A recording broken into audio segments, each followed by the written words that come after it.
hotline, 877-377-6963. Now, here's Phil Olson and Matt Jones.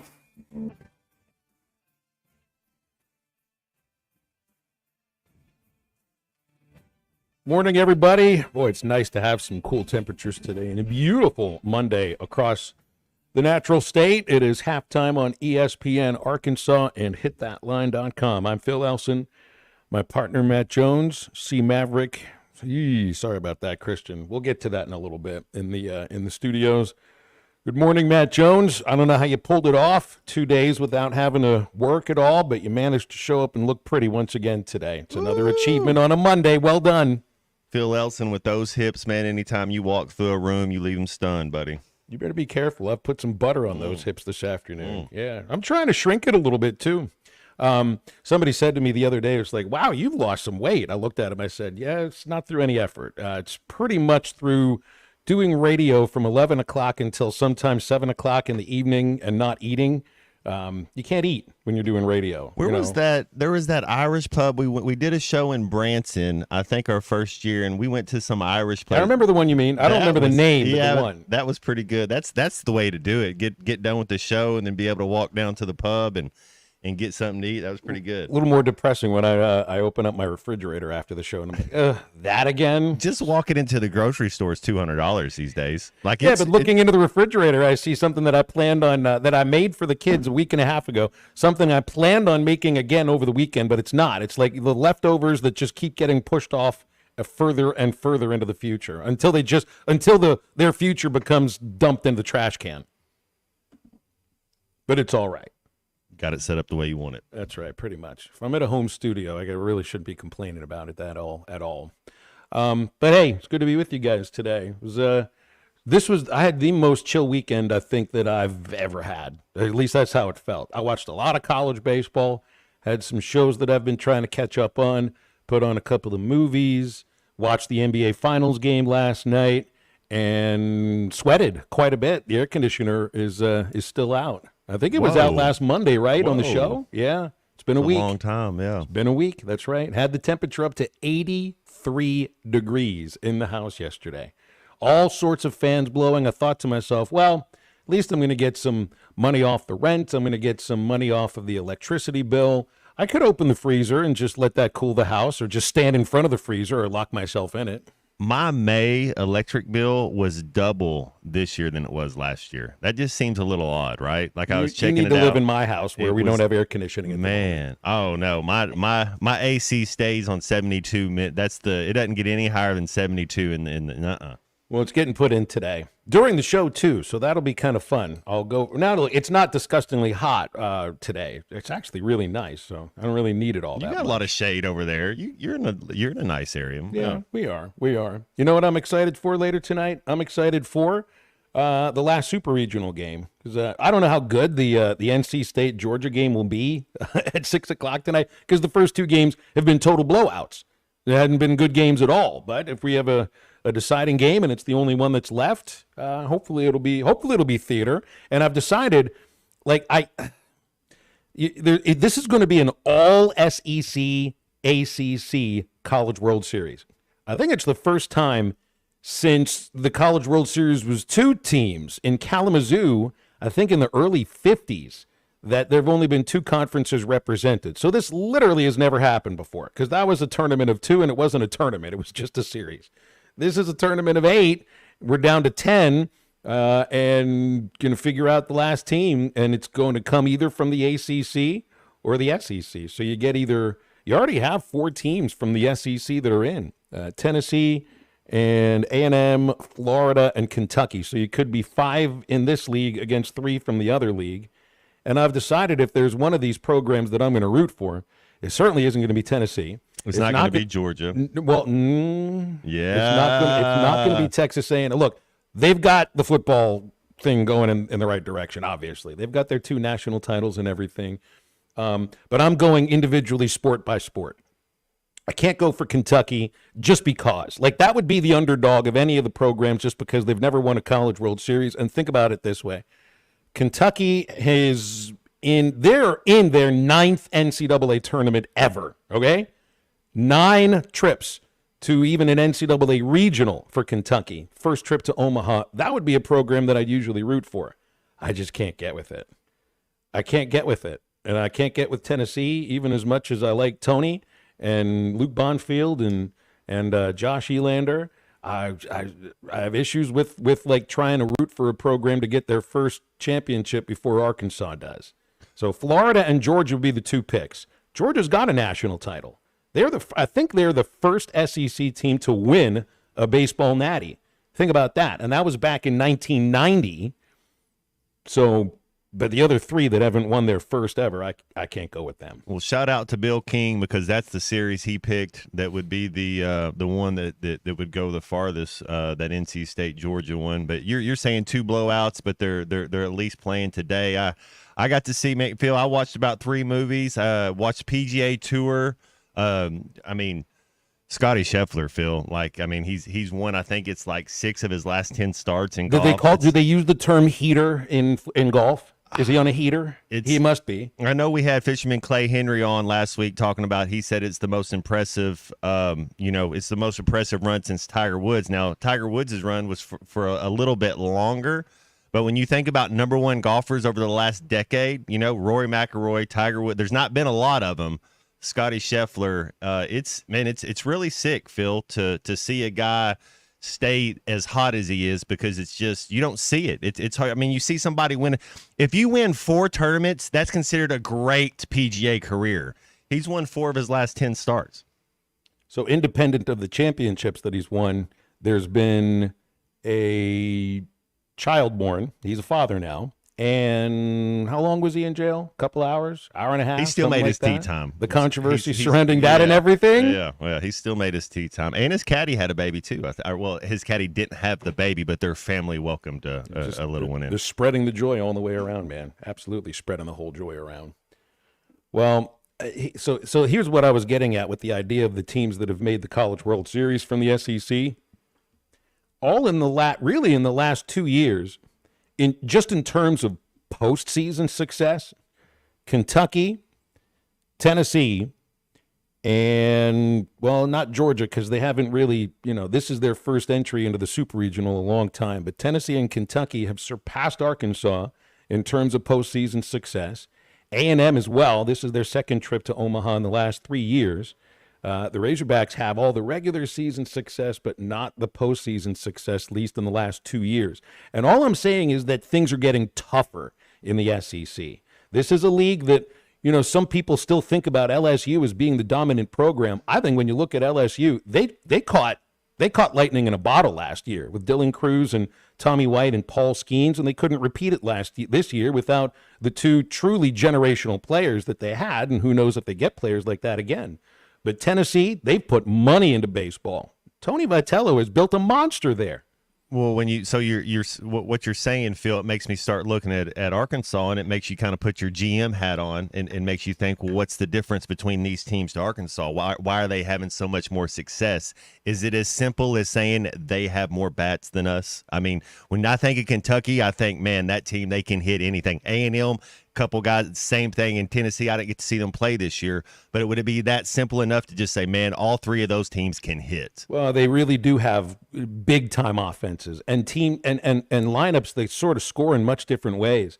I think Kentucky and A&M probably have the 2 most versatile offenses when it comes to how they score runs. Tennessee is still kind of like, grip and rip, and it works for them. But just look, Kentucky scores the winning run yesterday against Oregon State on a wild pitch from second base. The guy ran 180 feet and made it to home plate because the Oregon State pitcher didn't think somebody would try that and didn't cover home plate on a wild pitch that got to the backstop. That's not a good enough answer, son. You can't tell me that. No, it isn't. It is not a good enough answer, but that's the sort of pressure Kentucky puts on teams. Make your coach's hair. That's when they say the hair turns gray and they start losing it. When your player says that to you, you're like, whoa.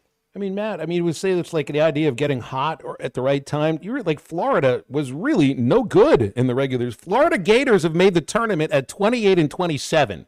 The only reason they even made it into the tournament was that they won 2 games at Georgia the last weekend. And then they got knocked out of the first round in Hoover. They didn't even get the win in Hoover that people thought they needed to get off the bubble. It proved they weren't even on the bubble. You finish a game over 500 in the SEC. I mean, as an SEC team, apparently you're going to get in as long as you play in Florida. But they have the sort of talent. They have the talent, obviously. Are they one of the 64 more talented teams in the country? Matt, I would say there's probably 12 or 13 SEC teams that will qualify in that way. But it's about the wins and the losses. And once you get into the tournament, your talent really just stands for itself, and Florida's got that. They weren't hot going into the postseason. Tennessee was, SEC champions. Kentucky was. They played well. A&M was. Florida wasn't. You never know. You never know. I don't know what I'd say the recipe is, because I think usually you'd look at a team that plays well in the regular season and that you can find a way to generate that sort of those sort of wins in the postseason. But it hasn't happened the last 2 years. And, I mean, we have our reasons, I guess, or we have our excuses if you want to look at it that way. But I think, look, Kentucky, it's not like Kentucky's about to get worse. These last 2 years, super regionals, and now a trip to Omaha with a team that they really could. They could win that whole thing. This isn't just a trip to Omaha for Kentucky. Tennessee, it's obvious now that out of the last 4 years, they are at the top echelon of college baseball. And now Georgia might get there too. They got the right head coach in Wes Johnson. He's a great coach, and it's obviously working out his first time as a head coach. Florida's probably the top program in the SEC now. You realize that Florida has missed. This is just missing the College World Series 5 times in the last 14 years. That's amazing. They're going back-to-back years, and that's huge, and they were runners-up last year, but they've only missed 5 of the last 14 College World Series. That's incredible. And Arkansas's at that top echelon, too. It's just not being in Omaha 2 years in a row when you're kind of used to getting there, and you're seeing all these other teams get there now. And Texas and Oklahoma coming into the league, hey, we may get 12 or 13 teams into this tournament at some point. But this league is getting tougher. And it's not just because of the 2 behemoth athletic departments that are coming into this league. It's because there's some teams that are already SEC programs that have caught lightning in a bottle, and they're going to stay with it. And you can't just stay where you are. Nobody stays where they are. Vanderbilt's taking a step back. Times are changing, Matt. They're changing in all the sports. What sport do you think is most affected by Texas and Oklahoma joining? So I think in the SEC with baseball, you already have these other programs that are fighting to get to the top. Basketball, football, what you think has more of an impact? When you think of the rivalry of those 2 programs, it'd be football. When you think of the recruiting base there, I guess it'd be football too. Heck, when you just think of the postseason success they've had while they were where they are, or in their history, it would be football too. Yeah, no, they help not only in men's sports but women's sports as well. Phil, I don't know. You talk about other teams that are going to come in the SEC. If it's a Clemson, if it's a Florida State, who I don't know that we could have done better. I mean, adding Oklahoma and Texas into the SEC. I mean, get out of here. Those are 2 just mammoth programs. Mammoth Monday on halftime today. Things change a little bit as far as our guests are concerned. We'll have Connor O'Gara from Saturday Down South in about an hour, and Mike Irwin from Pig Trail Nation at 1:15. So that gives us a completely open hour if you want to get on. And we'll open the McClarty Daniel hotline for calls and texts right now at 877-377-6963. We'll be right back in just a moment. This is halftime. Are you looking for the best Razorbacks insight and analysis? Hell yeah. How about listening to an Arkansas football legend? Matt Jones, all he does is make big plays. What's the voice of the Hogs have to say? Hey, what a great crowd last night. Don't forget about the Omahogs. The Hogs are going to Omaha. Matt Jones, Chuck Barrett, and Phil Elson, the best in the business on the Hit That Line Podcast Network. Go to hitthatline.com or search Hit That Line wherever you listen to podcasts. Don't forget to rate, review, subscribe, and share. Pay attention. This happens fast. You're on the forklift in your warehouse when it breaks down. You call Medley Equipment Company. Talk to Debbie. Hello. Debbie tells you they'll get you moving again. Debbie talks to a service tech. Yep, I can do it. Tech says when they can be there. That nice Debbie lady calls you back. Hello. Saying your forklift will be fixed in a few hours. Nice. Pretty fast, right? We're just trying to keep up because Medley keeps you moving. I'm branch manager Dennis Mabry. Visit medleycompany.com or see us at 4001 Harper Avenue, Fort Smith, Arkansas. Summer is finally here. Come check out Kofer's Boat Center's huge selection of boats with the best incentives in years. Kofer's experienced professionals will answer all your boating questions, and their award-winning customer service with Mercury, Malibu, Lowe, Camus, and Garmin will keep your boat in peak condition. Kofer's also has a fully stocked pro shop and updated RV and boat storage facilities. Find Kofer's online at Kofers.com. That's Kophers.com. Kofer's Boat Center, your authorized Mercury dealer, helping their customers create a lifetime of memories for over 50 years. For 33 years, Manfield's Automotive Parts City Auto Parts has been trusted as your one-stop for all your vehicle needs. Get a great deal on a Superstart battery and any of the products you need for the do-it-yourself upkeep on your car or truck. When you need work done, Mansfield Automotive Parts City Auto Parts does everything from oil changes, brakes, alignments, diagnostic work, air conditioning, and more. Mansfield Automotive Parts City Auto Parts in downtown Mansfield is open 8 to 5:30 Monday through Friday and 8 to 1 on Saturdays. Are you tired of the overcrowded fitness centers? Would you like a fitness option where you can actually work out? Then let's hang out. The Hangout is Sportsman's newest fitness facility. It has an 8,000 square foot gym, indoor tennis, pickleball, and basketball with more sports coming soon. The Hangout offers group and individual training in the gym and boasts 3 active tennis pros to help you grow your game. Stop in today at 5400 Gary Street or thehangoutfs.com for more information. Be a part of something different. Fitness, sports, and more. Let's hang out. It seems like everything is more expensive this year, but replacing your AC doesn't have to be. If you need to replace your AC this summer, before you commit, price check with Paschal. You can save money and use the professionals to replace your system. Enjoy the peace of mind knowing you chose the best option for your home. Visit GoPaschal.com and with just a few clicks, see how much you can save with the Paschal price check. Paschal Air, Plumbing, and Electric. Come get you some. 2728 Townsend Avenue is your off-road and performance center headquarters. They've got everything from lift kits, wheels, LED light bars, UTV parts and accessories, winches and tires. Need general 4x4 repair? No problem. Come Get You Some has one of the largest 4x4 shops in the States. They do it all, from installing a bug shield to building some of the baddest off-road machines in the country. Call them today at 782-6833. That's 782-MUD. Or check them out online at cgysoffroad.com. Come get you some. If you've been affected by the recent storms, Crabtree RV Center is here to help. Whether you need to rent or purchase an RV while your home is under repair, or you need repairs done to an existing RV, whatever your needs are, Crabtree RV is here for our Northwest Arkansas community. If you've been affected by the recent storms, Crabtree RV Center is here to help. Whether you need to rent or purchase an RV while your home is under repair, or you need repairs done to an existing RV, whatever your needs are, Crabtree RV is here for our Northwest Arkansas community. Your home for every Razorback football, basketball, and baseball game. ESPN 95.3.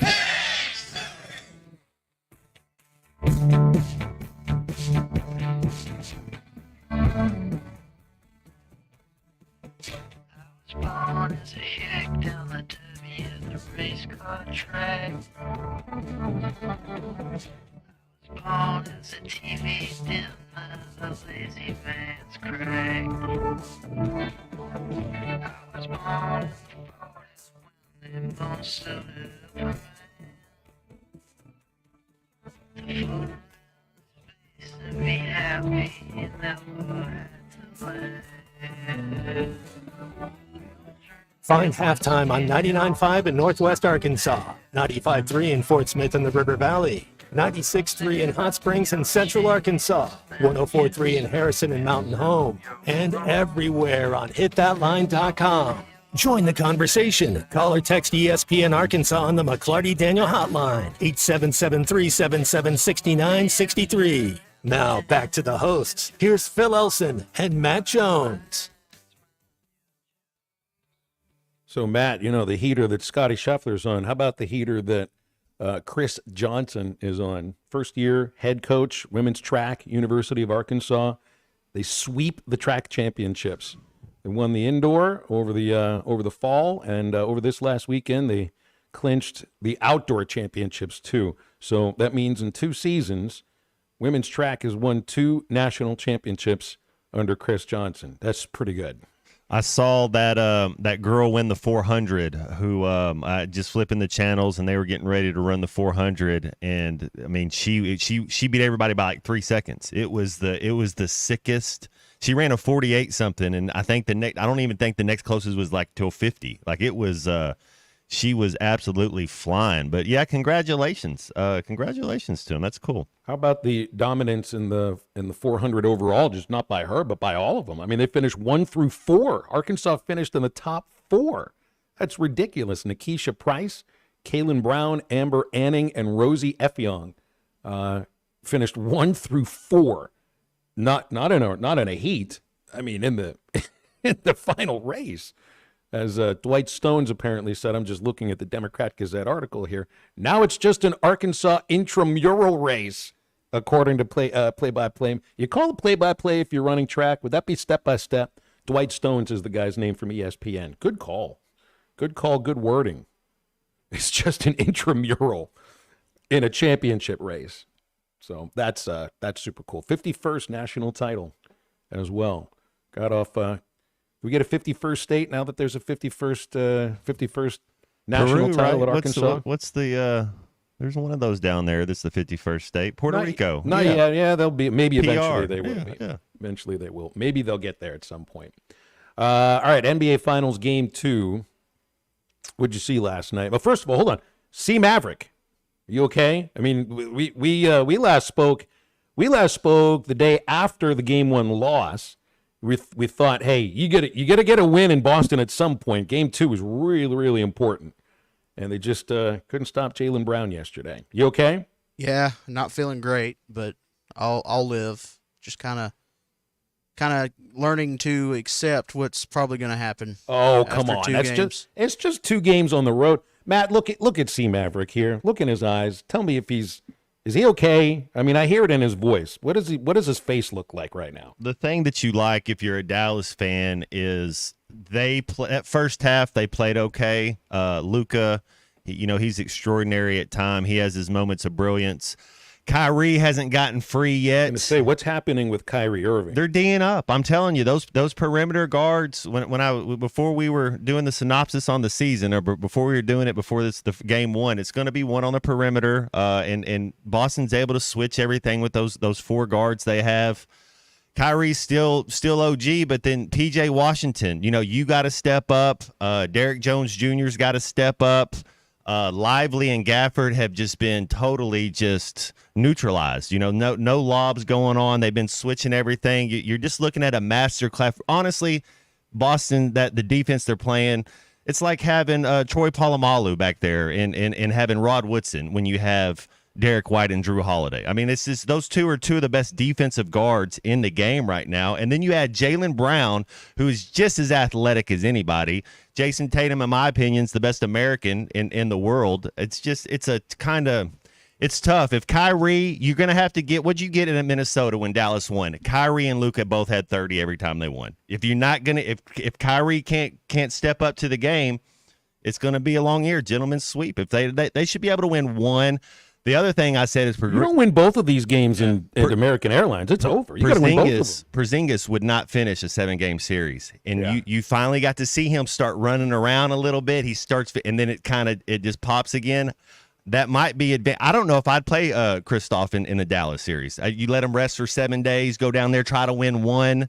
What are you trying to? Are you just trying to get you a lead? Look, I know he was the big star off the bench in Game 1, but they've already shown up to this point. They don't need him in the postseason. It's not. I mean, look, you're playing in the finals and everything.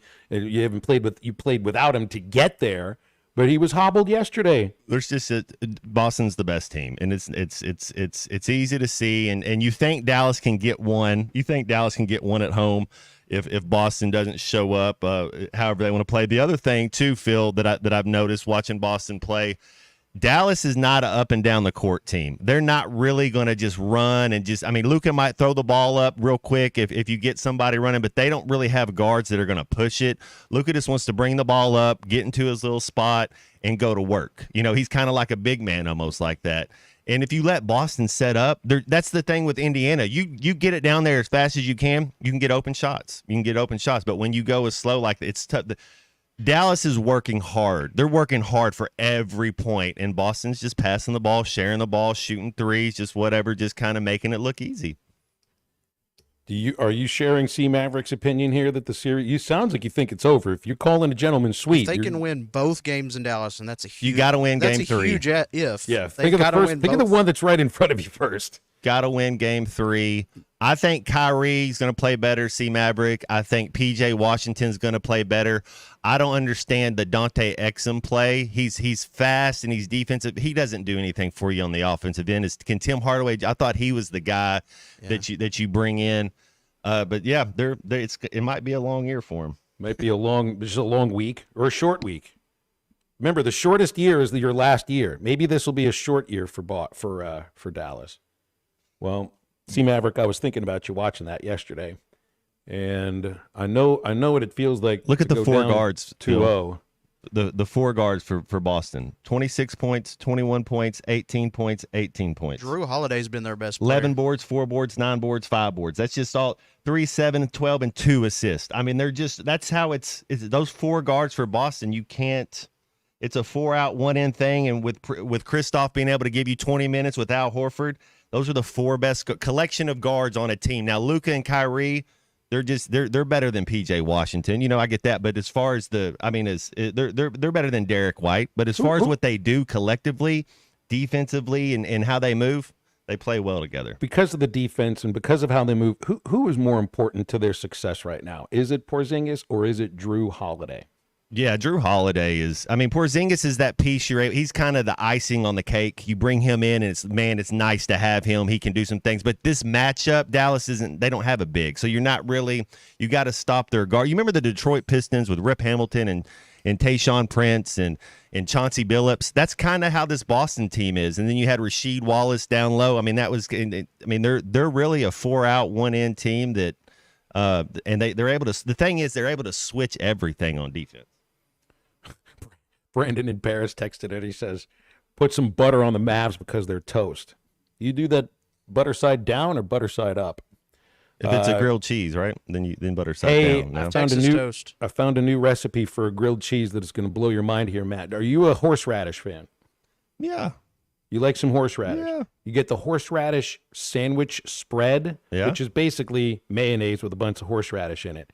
And that's what you're going to put on your bread on the outside instead of the butter or instead of the mayonnaise, because there's just enough sugar in it where it crisps up with that horseradish bite. I bet. Just did it yesterday for the first. That's actually what I had to watch the basketball game. It was too hot inside for me to eat anything too big, so I ate a grilled ham and cheese. And this, I'm telling you, you do this with the horseradish sandwich spread, you're going to thank me. You're going to thank me 100 times over. I've been doing so. I get these grilled cheese. You get your tortilla, and I got this ghost pepper, cayenne pepper, cheddar block of cheese. So I cut up like 5 of them.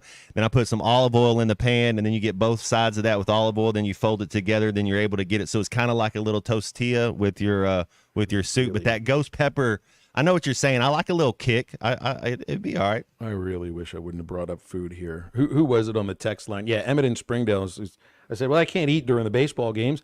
Emmett says Al Michaels can punish a steak during a broadcast, so he thinks I can crush a hot dog. He thinks he's the Duke.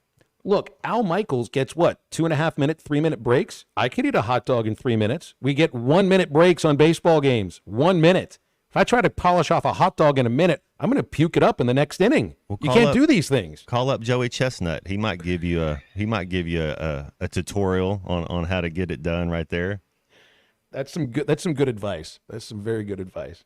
But I wish I wouldn't have brought up food because I'm just dying of hunger right now. And looking inside the fridge, all I see is stuff that I surpassed yesterday to make that sandwich that I just told you about.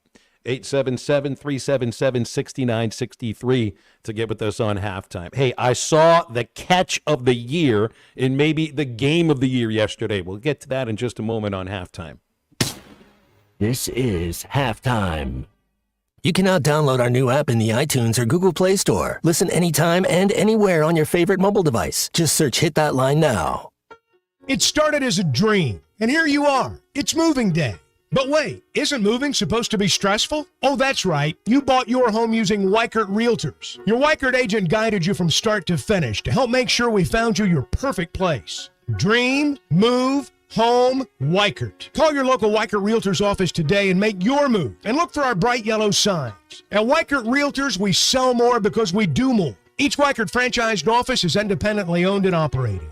This show is sponsored by BetterHelp Online Therapy. We blinked and 2024 is already halfway over. Pretty incredible. What's something that you've done this year you're proud of? Keep up the good work with a moment every week to hit pause, set intentions, and reset in therapy. BetterHelp offers affordable online therapy on a flexible schedule. Take a moment with BetterHelp. Visit BetterHelp.com/like today to get 10% off your first month.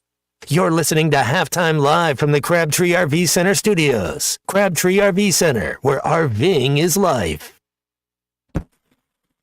Are you ready to give your family the best 4th of July experience yet? USA Fireworks wants to make that happen with the USA Fireworks Bangin' Giveaway. USA Fireworks has helped Arkansans more than 30 years. Go to hitthatline.com/USA Fireworks and enter for your chance to win a fireworks show worth $2,000 retail. Again, hitthatline.com/USA Fireworks. For more information about wholesale prices, go to usafireworks.org. Have you tried the TGI Friday weekday deals? On Monday, they have 50-cent wings, traditional or boneless, 10-piece minimum. Tuesday, cheeseburgers and fries with a fountain drink for $10. On Wednesday, Cajun shrimp and chicken pasta for only $12. On Thursday, enjoy a half a rack of ribs for only $12. Stop by and check out the weekday deals at TGI Fridays, I-540 at Rogers Avenue in Fort Smith. In here, it's always Friday. Do you need gutters but think they're too expensive or that you need to get the soffit or fascia ready? No worries. Call the Gutter Guy. He does it all. No need to call multiple companies to get the right gutters for your home. Call the Gutter Guy. Quality, low maintenance, leak-free gutters with a 5-year warranty. The Gutter Guy also does vinyl siding and windows. The Gutter Guy. Over 30 years experience. Call 226-1259. Call the Gutter Guy. Walk-Ons is always a win. Whether it's a post-game celebration, drinks with the crew, or an easy weeknight dinner, Walk-Ons has you covered. Scratch-made dishes, wall-to-wall TVs, craft beers and cocktails. Dig into mouth-watering menu items like po' boys, gumbo, and voodoo shrimp, plus fan favorites like juicy burgers and fresh salads. Find your nearest location in Rogers, Fayetteville, Fort Smith, Conway, and coming soon to Little Rock, or order online or in the app. Walk-On Sports Bistro for the win. When you need legal help, turn to the law offices of Craig L. Cook. With over 40 years combined experience, the Cook Law Team works for you. If you've been injured in an auto accident, hurt on the job, a victim of nursing home negligence, or need help with bankruptcy, Social Security, wills, trusts, estates, or family law issues, Craig Cook will go to work for you. Call us today, 479-783-8000. The law offices of Craig L. Cook with locations in Arkansas and Oklahoma. We work for working people. The tires on your vehicle go round and round, but when they don't, go to Van Alma Tire. They have tires in their name. That's their specialty. Van Alma Tire is all about tires. They have all the name brands and private labels available for you and in stock. So when it comes to getting tires for your ride, it's worth the drive. And financing is available. Ask for details. Whatever your tire need, check out Van Alma Tires on Highway 64 between Van Buren and Alma. Ready to get you rolling on new tires at Van Alma Tire. Your home for every Razorback football, basketball, and baseball game. ESPN 95.3.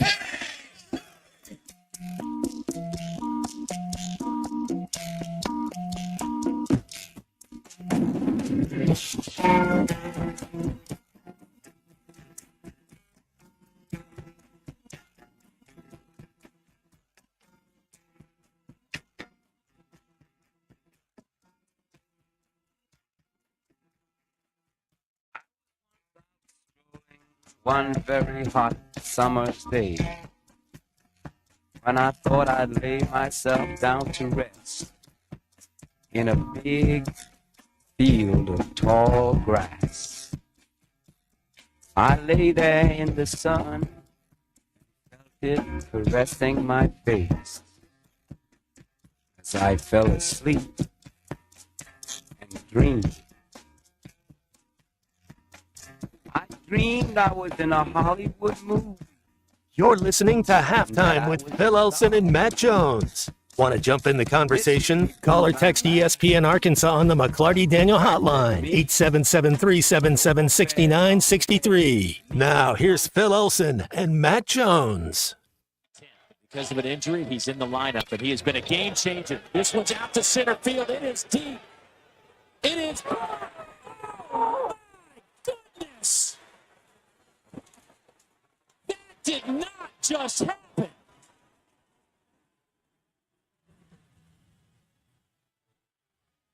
What? Canarella doing this? What, Davey? Are you kidding me? Get a break.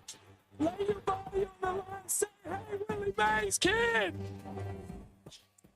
Well, the Clemson-Florida baseball game yesterday was a classic, independent of maybe the best catch that I've ever seen.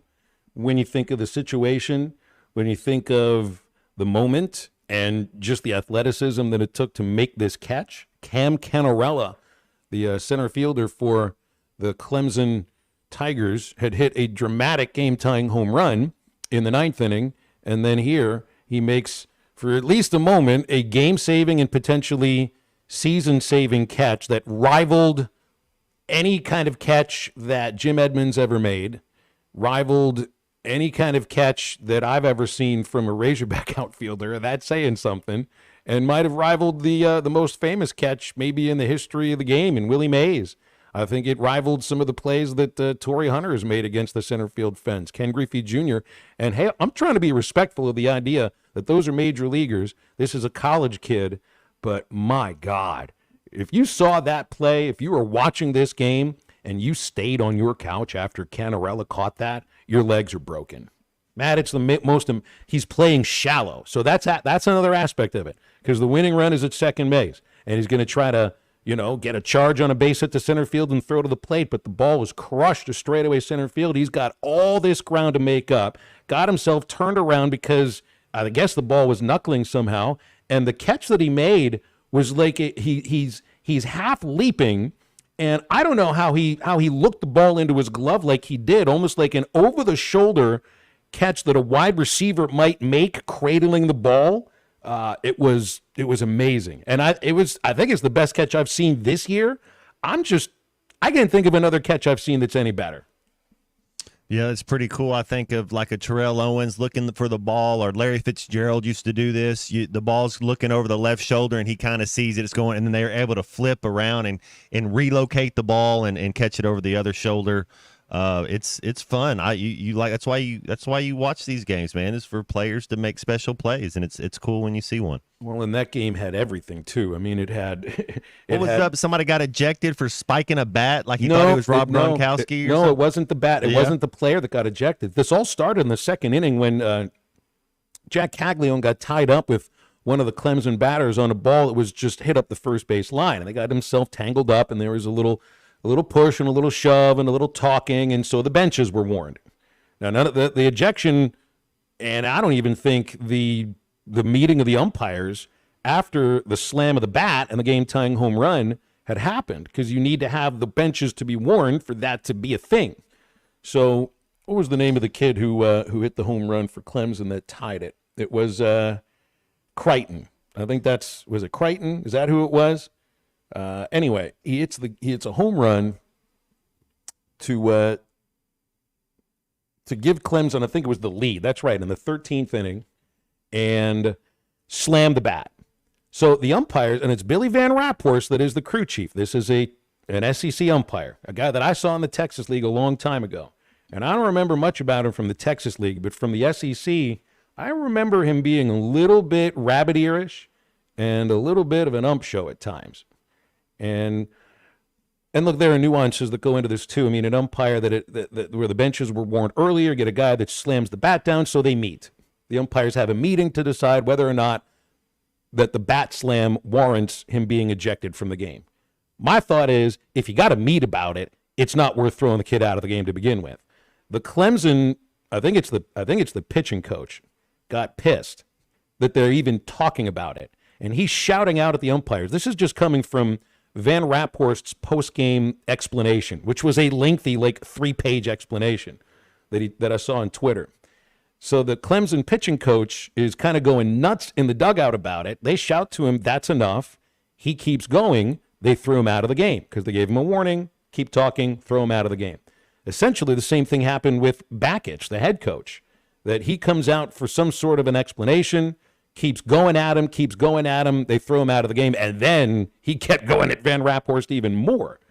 And it just seemed to be, if they hadn't warned the benches in the second inning, then it wouldn't have been a thing. If they didn't have the meeting to decide whether or not the bat slam is worth an ejection, and again, if you're meeting to decide whether or not a bat slam is an ejection, then I don't think it's an ejection. None of that would have happened. But I didn't like seeing the two coaches get ejected. And then the other weird aspect about this too, Matt, is that the Clemson play, and keep in mind, their season just ended for the second time in 2 years at home in a super regional. A coach that's ejected from an NCAA tournament game, and I guess this would be the same for basketball, is not made available for post-game interviews. So the Clemson players who just had their hearts ripped out were the ones that had to answer all the questions. Nothing for the coach. He wasn't even there. And that seems, I understand why you wouldn't have the coach out there, so give him some sort of a platform, an NCAA platform to bash the umpires, but they've got other places they can do that if they want. And the Clemson players whose season just ended were the only ones that could speak about it. So all of that with Florida, again, I hated that Florida even made the tournament at 28-27 because I also knew they had the kind of talent to get where they are. If their pitching started to show up, and what Brandon Neely did yesterday on no days rest, I thought was pretty amazing. I didn't like them getting in, but hey, you get in. We saw this with Ole Miss in 2022. If you get in, doesn't matter the kind of regular season you had. And that's the other aspect of this too. Arkansas had a much better regular season than Florida by leaps and bounds. But when the season is remembered by a lot of people, a year from now, 2 years from now, whatever, you'll look at Florida. A lot of people will say, well, Florida had the better season because they're in Omaha, and Arkansas got knocked out before the regional Did we play Florida final. this year? Hawks took 2 of 3 from them in Fayetteville. 2 of 3 from them, yeah. I was going to... Tough to take.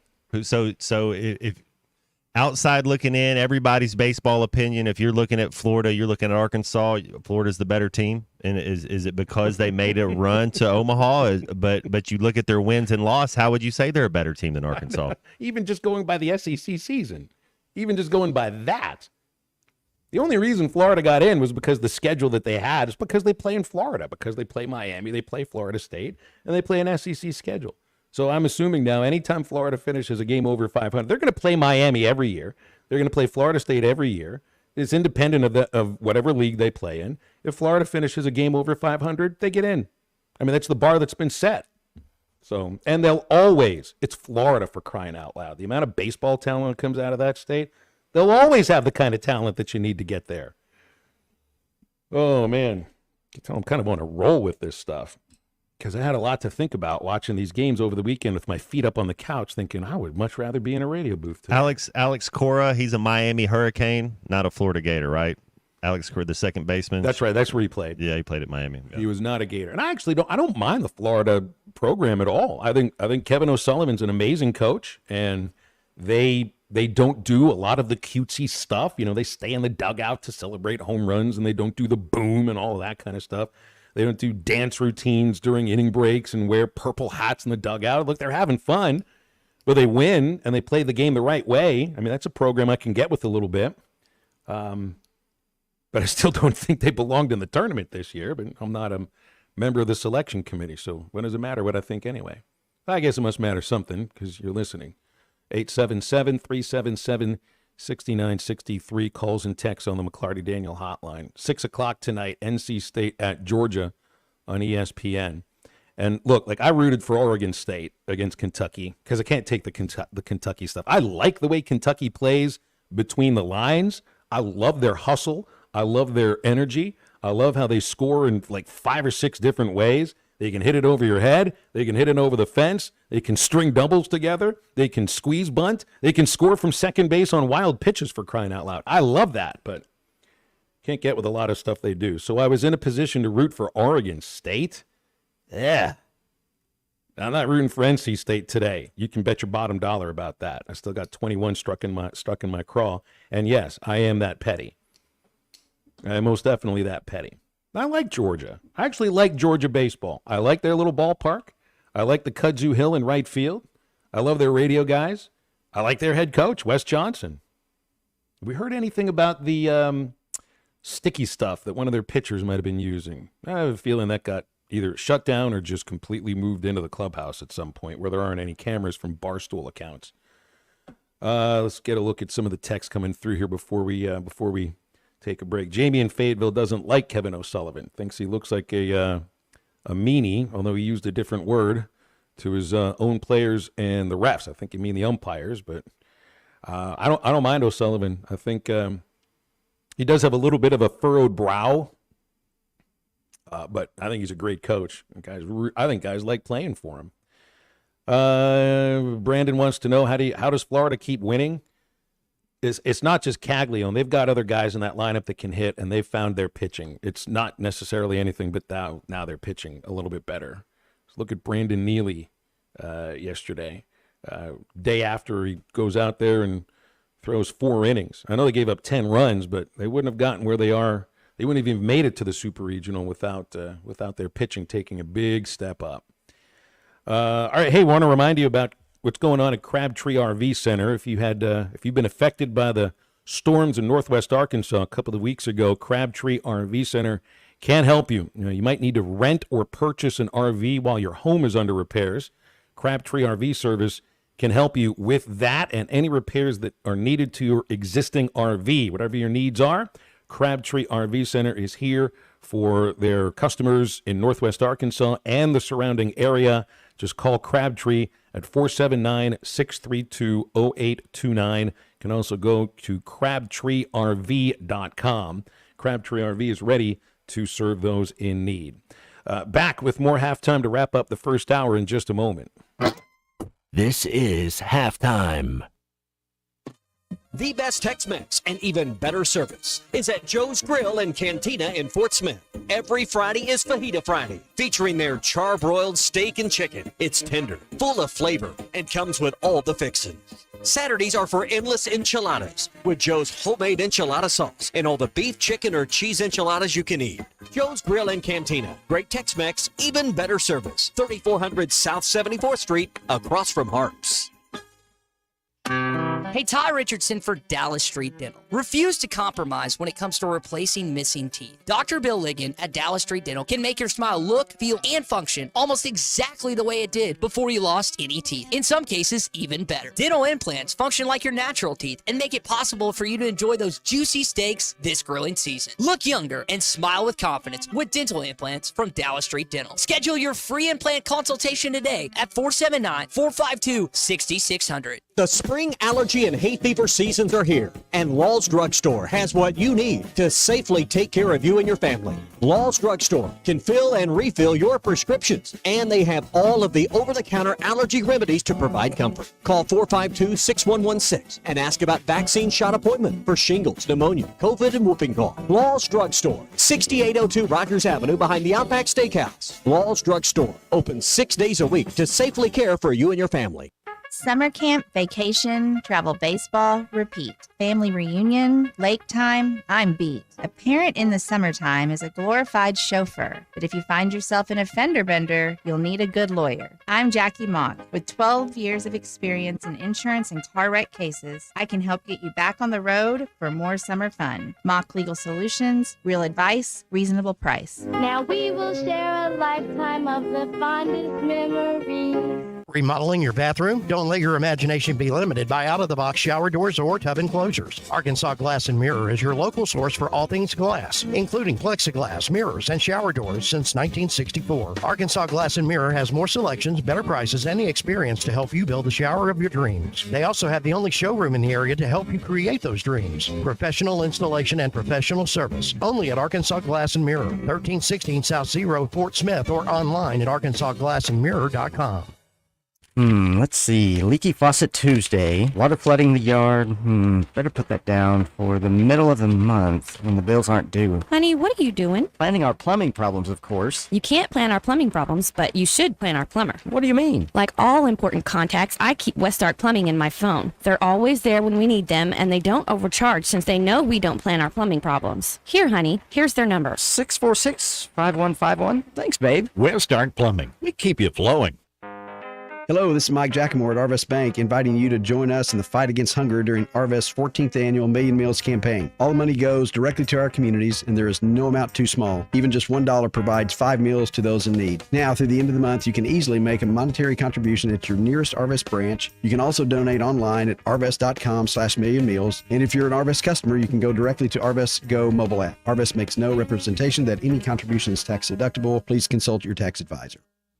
Hey, it's Ty Richardson for Papa's Pub and Pizzeria. I want to talk about their pizza today. The Goob Special with extra pepperoni and rib rub on top. The Parm Special with double mushroom and jalapenos. Don't forget about the bacon cheeseburger and everyone's favorite, the old trash can. Swing on by Papa's Pub and Pizzeria at 508 Garrison Avenue in downtown Fort Smith, or give them a call at 479-783-9941. Papa's Pub and Pizzeria, the best darn pizza in Fort Smith, perhaps the world. Your home for every Razorback football, basketball, and baseball game. ESPN 95.3.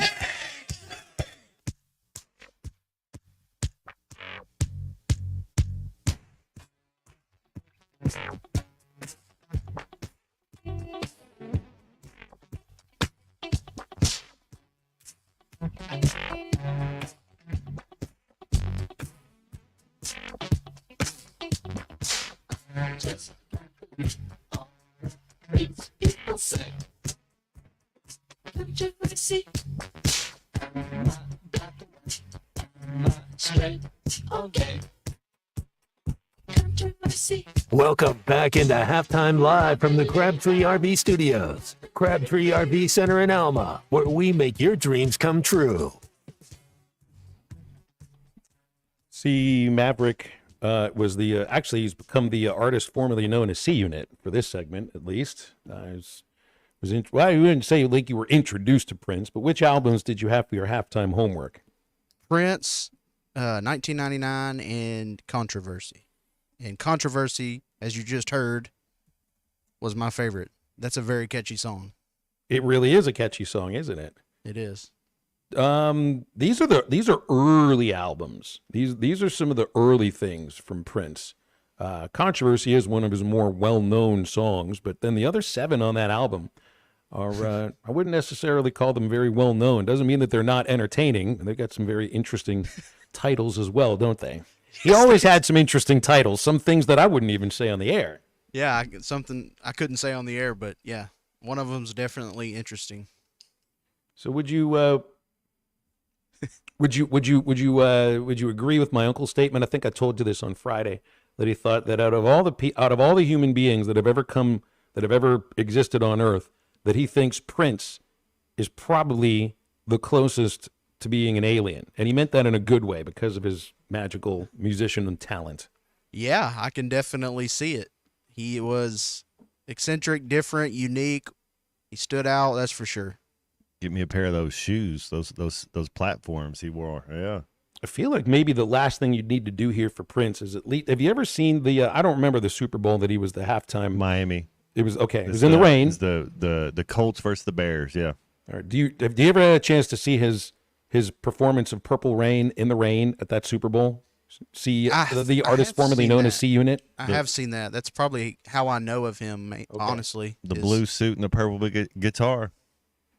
And the silhouette of the guitar too. Man, he was brilliant. He knew what he was doing with every single step that he took. Did it help get your mind off the NBA Finals for a couple of days at least? Oh, yes, it did. It did. But now you're back there where you were before. Now I'm back in my thoughts. Chris in Springdale loves all the songs on 1999, which are, there's some, so this is where you get a lot of the hits, a lot of really great hits. 1999, Delirious, Little Red Corvette. Yeah. They have the best, songs probably overall, but I liked the change of pace in this one.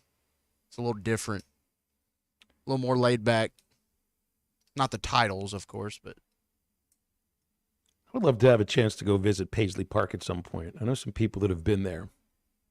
That was it. That was his. I guess you'd call it a compound. I don't think it was just a mansion. I think it was a little larger than that. The whole studio setup and everything. And I think he's got. Aren't there all kinds of either sheet music or finished songs that are in a vault that nobody has the key to in Paisley Park? There's probably like thousands of songs that nobody's even had access to in Prince's library after his death. You're gonna have to treat that at some point like the Al Capone bank vault. You remember when Geraldo Rivera tried to bore a hole into the bank vault, saying this is where all of Al Capone's money had been stored, and it turned out it was completely empty and nothing was there. Gonna guarantee you find a way to get into Prince's vault, there's gonna be a lot there. Well, I'm glad you enjoyed that. I do enjoy that very much. 877-377-6963 to get with us today here on the McClarty Daniel Hotline. Chris likes Something in the Water and Free. Byron and Rogers likes the Emancipation album. And Josefa wants a very special pair of pants that Prince wore at some point in his career. Very special pair of pants. Only special people wear those kind of pants too, Josefa. Stay with Halftime. Hour number 2 here in just a moment.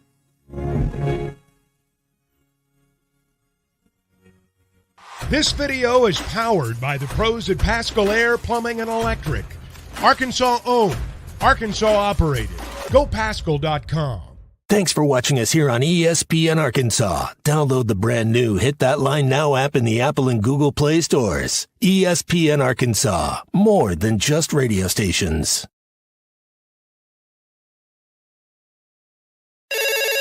Call or text the McClarty Daniel hotline at 877-377-6963. McClarty Daniel, a vehicle for every lifestyle. When you're looking for a new car, you want to shop for a vehicle you love with an organization you trust.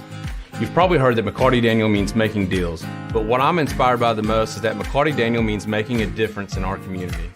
When you buy a vehicle with McClarty Daniel, you reinvest right here in the community, in our schools, in our little leagues, in our food banks, and our people. So you're not just making a purchase, you're making a difference too. Come see us at any of our 6 locations in Northwest Arkansas. Tommy Kraft here. When it came time for new gates and some fence repairs at my home, the Fence Man was my first call. The Fence Man does it all, from large commercial jobs to small residential repairs. Wood privacy fence, vinyl fence, commercial or residential chain link, even custom wrought iron fencing. 479-782-3936. 18 months, same as cash financing with approved credit is now available. If it involves fencing, the Fence Man does it. The Fence Man. He ain't afraid of no work. 479-782-3936. A dandy white perch. Big old slab. C'est bon, sacale. One beautiful crappie. It's a paper mouse. Some serious crappie. Nice speck. We got crappies. They might go by different names, but all prefer the same thing. Bobby Garland, America's favorite white perch, slab, sockeye, papermouth, crappie, speck, crappie baits. I call it dinner. BetOnline is your number one source for the NBA Finals and Stanley Cup playoffs this season. Every stat, every matchup, and even live odds and spreads while the games are being played. And when the game's over, head on over to the online casino and get in on a game of blackjack or poker or unwind with one of their over 150 slot games. Head to the website today to get in on the action. Use the promo code BELIEVE for your 50% welcome bonus on your first deposit. Bet online. The game starts here.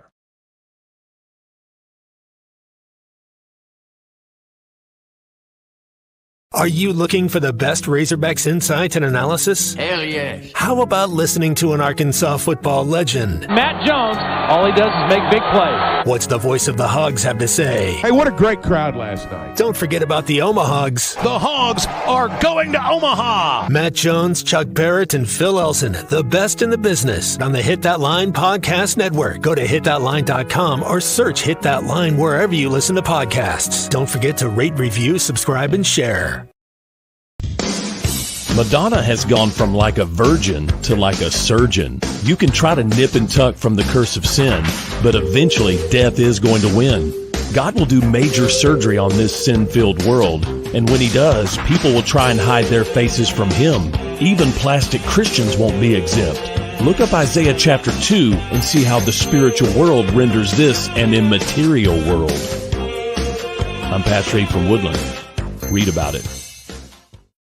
Hey, ESPN 96.3 and hitthatline.com. Have you been to Swark Liquor? Trey Gentry and his team have a phenomenal spot. It's the first liquor stop in Arkansas for our Dallas and Texas fans traveling up to the hill. So if you're heading to Fayetteville, the lake, a cabin weekend, hunting, fishing, or any other activity you need your favorite drink, stop by Swark Liquor. And check out their apparel too. You'll want to wear it. Swark Liquor, 864 East Colin Ray Drive in Queen, Arkansas. Swark Liquor, we promise to keep them cold for you. This video is powered by the pros at Pascal Air Plumbing. Text on the McClarty Daniel hotline, 877-377-6963. Now, here's Phil Olson and Matt Jones.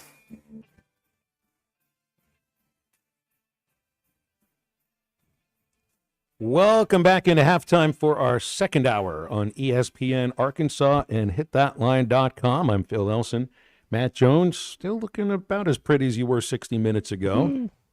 And C Maverick is back to being C Maverick for the time being. Calls and texts always coming in on the McClarty Daniel hotline at 877-377-6963. We'll have Connor O'Gara coming up in about 15 minutes or so. You know, another big thing that we're waiting on today is a decision from Dan Hurley as to whether or not he's going to take the Lakers job or he will stay with the UConn Huskies. Be a humongous shakeup in college basketball if he does take that road. And he has called it a compelling case. And the Lakers have made a compelling vision, according to Hurley, told ESPN that yesterday, to become their next coach. So, I don't know. I mean, a lot of us, Matt, might think, what would you do in this situation? Was it like, are you trying to copy Boston and you're trying to go get a Brad Stevens? Is that how they're seeing it, where they're like, we're going to go get you, you're going to be the coach, you're kind of the Pat Riley, whatever, you're going to be the coach for the next 7 years, then you're going to step into the GM. You know, is that the vision they see where, you're going to be a Laker for 30 years? Because they're talking long-term and the way they're going about it. I don't doubt that Dan Hurley can coach. It'd definitely be an adjustment. And then we went over the roster, Phil. I mean, you have 6 or 7 pieces that are okay. You know, you got some okay, but you were overpaying for some, and they don't. I mean, who's their primary ball handler? I know LeBron gets to do that a lot, but as he's getting older, I don't think they have enough pieces right now. So it would have to be a long-term goal, and the Lakers aren't known for that. They fire a coach every other year, so. I mean, is it just something you go, hey, if they fire me in 2 years, I'm going to get this buyout of $14 million, and then I'm going to go coach college? So are you looking at it that way, or are you actually looking at it as a way where it's like, man, I could see me being here for the next 17 years? Well, I mean, there's a major risk here involved, more towards taking the Lakers job than staying at UConn. Because I would imagine for Hurley, even though college sports is a crazy place and you never know the direction things are going to go, it's a safe place for him. I mean, you can be king of the castle with back-to-back natties. It's like a gated community over there. Yeah, absolutely.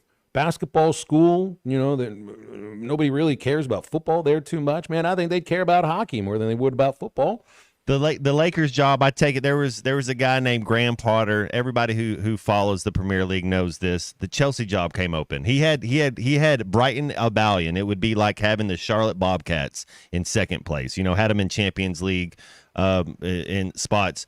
Chelsea job comes open. Graham Potter takes the Chelsea job. He's not even there through the end of the season because they fire their coach every other year anyways. And so now he's out of the Premier League. And so he's taking a step up and going up there, and doesn't mean the kid can't coach. The guy can't coach. What's the realistic plan? Because you're not winning a title this year, and that's how LA looks at it. If you don't win a title, it's a failure. Well, you got to go into something like this as expect. I think the buyout thing that you're bringing up is understood. It's like, how many years? How many years are you looking before we're going to win that first NBA championship? And be honest with me about this. Don't tell me that we can just go do it next year based upon the roster we got right now, and we'll make a couple of signings and all of that. There's got to be real honesty about it too. And so in that case, that's where a lot of the risk is involved. Are you really, if they've obviously, Matt, presented in his words a compelling case and a compelling vision. When I see the word vision, that isn't just about the next year. That's about the 2, 3 years, 4 years after next year. Something that can last, something that's got a stable base to it, which is what UConn has right now. They've got the stable base. That's the coaching staff that they have. And that's about it, because I don't know if you can say you ever got a stable base in terms of talent on your roster, because that's a year-by-year thing. But as far as the name brand, as far as the league they play in, he's in about as safe of a place as you can be with a base that is marketable to college basketball talent in a way that not many other places are. Anthony Davis, he's a starter in this league. Austin Reeves, I believe you got another starter right there. LeBron James, if he let's say he has 1 year less, there's 3 starters you got that are solid. Now you got to go Cam Reddish, no. D'Angelo Russell, no. I mean, you start looking Gabe Vincent. These are guys that need to be running the second unit. These are guys that need to be playing less than 17 minutes a game. They can't start and play 35 minutes a game. So you got 3 guys. And Anthony Davis is all pro, all world right now. He's one of the best bigs in the game. Absolutely. Austin Reeves, he's a stud. He is. LeBron's who they don't have. I mean, that's what you're going to war with. So you got to make some moves before you're going to do anything. 877-377-6963 calls and texts on the McLarty Daniel hotline. First up, Greg in Farmington. Greg, good afternoon. Are you singing today, Greg? Are you singing? No, we're not singing today, but we are giving praise to the talent and the madness that was Prince. I mean, that guy was just so talented. A lot of people don't realize that on a lot of his studio albums, that's all him. Yeah. I mean, yeah, he had some great musicians on his touring bands. But when he cut that, and once again, that's the advantage of having the studio right there in your basement. Is he wake up 2, 3 o'clock in the morning, he's like, oh, crap, I need to get this put down. So he go down there, lay it down. To me, Greg, the crazy thing is the people will compare him to Michael Jackson and everything. They're completely different musicians. I'm sure Michael could play the guitar, but I don't know many guitarists that shredded quite like Prince did. Like when you hear some of those riffs, especially like when doves cry, like I don't know, Michael was playing the guitar. He brought in Eddie Van Halen to do that on Beat It. Prince didn't need Eddie Van Halen; he had himself.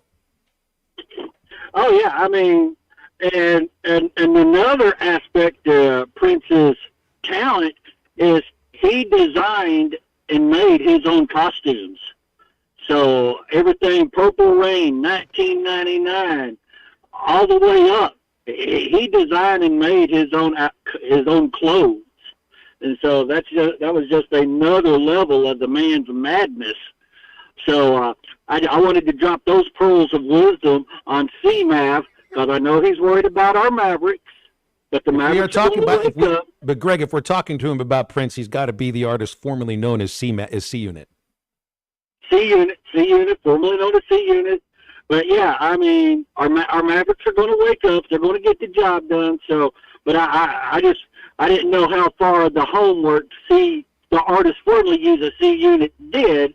So I just wanted to drop those pearls about Prince's musicianship, drums, bass, keyboards, all the stuff, and songs he wrote for other artists. I Feel For You, Shaka Khan, Nothing Compares to You, Shania Twain, or Sinead O'Connor, Shania Twain. Yeah. I like getting those two mixed up. yeah, really. So anyway, so that's the levels right there. But anyway, you'll have a great day, and I'm out of here. Thank you very much. Speaking of, he knew what he was doing when he said pearls, because one of Prince's better songs was Diamonds and Pearls, which I think came out in the early 90s. Cecil, what's up, Cecil? He's on the McLarty Daniel hotline. Good to hear from you today, Cecil. How are you? Hey, guys. How y'all doing? I love y'all, man. Love listening to you, enjoying it, every minute of it. I heard y'all was talking about Coach Hurley. Yes. I'm sorry. Dan Hurley. I'm sorry. Okay. I'm sorry.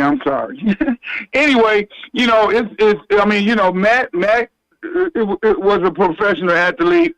Matt knows how locker room conversations go, body language, and all of that. Now, I don't know this man. I know Dan, and I know of his dad. I don't really know him because I'm an SEC guy. But I do know that players have to buy in with the players. So when you're going to coach in the professional league, regardless of what sport it is, if you're not old, you got players probably older than you. Y'all might be the same age. These are grown men. So, he has the tendency of hollering a lot. So I don't even know how that's going to work. I mean, good luck to him if he want to go pro. It's a lot of coaches, I'm sure, that want to coach in the pro leagues in different sports. But can you actually put up with all the friction? Because grown men are grown men, and so the players have to buy in. So it's a lot of scratching your head about stuff like that. But it's something to think about. I mean, if he do get the job, I'm a Laker fan. I'm an Oklahoma City fan too. Those are my two favorite teams, and I hope he do well. But you just never know, though. So, and then under the contracts, I heard he was flying out there, and you want to get it. You want to be under good contract rules of your standards on how you want to do it, and if they agree to it, then go for it. And I'm sure that he can jump back out like Calipari did and go back to college if he wants to and get another job. Well, and on the other side of that too, and I think it's much different with the situation with Calipari, because he didn't build a national title winner at UMass. I think they'd been to one Final Four, and the Nets are not the Lakers. But this doesn't have to be the only chance that Hurley has to get a head coaching job in the NBA. If that's what he's always wanted to do, this isn't the only opportunity. If he wants to be if he wants to be an East Coast guy, this doesn't have to be the only chance. But it is a big but. I mean, when it's the Nets are not the Lakers. Nobody in the NBA is the Lakers in terms of success, and Boston might be the closest to it. Yeah, but I don't think there's another.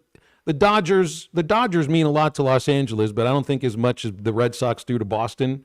And I think when I think of LA, I think of a Lakers town. When I think of Boston, I think more of a baseball town. But maybe that's because the Celtics haven't had, tons of regular season success and postseason success like I remember when I was like 7 or 8 years old. But I don't know. It doesn't have to be his only opportunity. That's what I'm saying. But obviously they presented a case that's pretty compelling to him, Matt. Well, I think that you've done this. Now the question would be, Phil, is they got to get their guy now, right? Now if they don't get Hurley, now Jerome Tang, who they getting? It's Jerome. That's right. They're going to Chris Jans next. Right. J.J. Redick, I thought Redick was going to be the guy just based on the reports you saw last week, and now he's just, sitting there on the finals with Doris Burke. I like Sam Cassell. He's a bench coach from Boston. I know somebody had brought up Corliss. He's a bench coach there in Minnesota, but you see why Corliss is at Minnesota when you have Towns and Gobert. If you have a couple bigs, that's a guy you'd want to bring in, but point guards, Sam Cassell, he hasn't left the game. He got there at Houston and won a couple championships. He's journeyman, and he's still doing it. There's a lot going on these days in sports, and a lot going on as well at Twin Peaks in Rogers. You got Stanley Cup Finals, you got the NBA playoffs, you got Super Regional Final tonight with NC State and Georgia. They always have sports on all the TVs over at Twin Peaks and Rogers, and also the Neon Bikini Costume Party is going on right now. So if that's not enough reason to visit the Lodge, epic deals on your favorite summer cocktails are also in season. A Tito's Transfusion or a Hennessy Spicy Mango Lemonade at the Neon Bikini Party. And that's at Twin Peaks in Rogers. Features 29-degree draft beer made from scratch fan favorites and sports blasting from every angle. You can also order online to go at TwinPeaksRestaurant.com. More TVs, bigger screens, and scenic views. More to watch at Twin Peaks. Halftime is joined by Connor O'Gara from Saturday Down South in just a moment. This is Halftime. I love baseball season. It's the best time of the year. Every Friday, we get to talk shop with one of my favorite former pitchers, James Teague. 12:15 on Friday is my favorite time of the week. I love joining you guys on halftime to talk about the baseball team and Teague Law Firm. You know what we always say, if we can't help you, we'll talk baseball. Don't miss James Teague with the Teague Law Firm every Friday right here at 12:15 on ESPN Arkansas and hitthatline.com. The 1-2. He struck him out swinging. Clogs? Nobody wants a clog. West Ark Plumbing knows that clogs are a serious issue. They can signal that bigger problems are on the way. So contact West Ark Plumbing while the problem is small. Slow shower and sink drain, gurgling toilets, and outside cleanouts making a mess? Call 479-646-5151 today. West Ark Plumbing and expert drain cleaning since 1993. They keep you flowing. If you have slow drains or high water bills, call West Ark Plumbing and expert drain cleaning service. 646-5151. Pay attention. This happens fast. You need money. You get a job. Turns out that job doesn't pay near enough for the nonsense it puts you through every day. You want to move fast, but the clock moves slow. You're smart though. You know machines. You want to work at a place as fast as you. You call Medley Equipment Company. They need a technician, and they'll teach you everything you need to know to be the best, with pay raises all along. Because Medley keeps you moving. I'm Branch Manager Dennis Mabry. Visit medleycompany.com or see us at 4001 Harper Avenue, Fort Smith, Arkansas. Summer is finally here. Come check out Kofer's Boat Center's huge selection of boats with the best incentives in years. Kofer's experienced professionals will answer all your boating questions, and their award-winning customer service with Mercury, Malibu, Lowe, Caymas, and Garmin will keep your boat in peak condition. Kofer's also has a fully stocked pro shop and updated RV and boat storage facilities. Find Kofer's online at Kofers.com. That's COPHERS.com. Kofer's Boat Center, your authorized Mercury dealer, helping their customers create a lifetime of memories for over 50 years. What's new at Wheeler Power Sports? Short answer, a lot. All new Kawasaki Ninja 500, Z500, Eliminators, and Mule Pro diesels. New Kawasaki Ridge side-by-side is now arriving. New Polaris Expeditions and Ranger XD 1500s. New Suzuki GSX 8R. New 2024 model Polaris Slingshots, including the Roush Edition, are now in stock. Check us out online at WheelerPowersports.com or stop by and see us at downtown Fort Smith at 901 North 11th Street. Wheeler Power Sports, keeping the good times rolling since 1967. Tommy Kraft for the Fence Man. If you've always wanted powered automatic gates at your home or business, but you didn't know who to call, let me tell you about the Fence Man. 479-782-3936. The Fence Man does it all. Custom wrought iron installations, automatic gates, even controlled access systems, and lots more. Ask about 18-month, same as cash financing with approved credit. For your custom fence and gate needs, call the Fence Man. 479-782-3936. The Fence Man. He ain't afraid of no work. Patriot Transport wants to thank their drivers for their hard work and dedication. The local and over-the-road drivers are essential to the Patriot Transport mission. Day in and day out, Patriot Transport drivers are on the road striving for safety and success. To the behind-the-scenes dispatch and office employees, Patriot Transport thanks them as well for the hard work they put in day and night. If you want to be a part of the Patriot Transport family, visit patriottransport.com. Patriot Transport is located in Danville, Arkansas. At Southern Tire Mart, we look out for you and your vehicle. Come visit us for America's most trusted brands like Michelin Tires and top-of-the-line service. You can depend on Southern Tire Mart and Michelin Tires to keep you rolling. Come see us at Southern Tire Mart, just off I-540 exit 14 in Fort Smith, for Michelin tires that fit your needs and service that cares for you like family. Your home for every Razorback football, basketball, and baseball game. ESPN 95.3.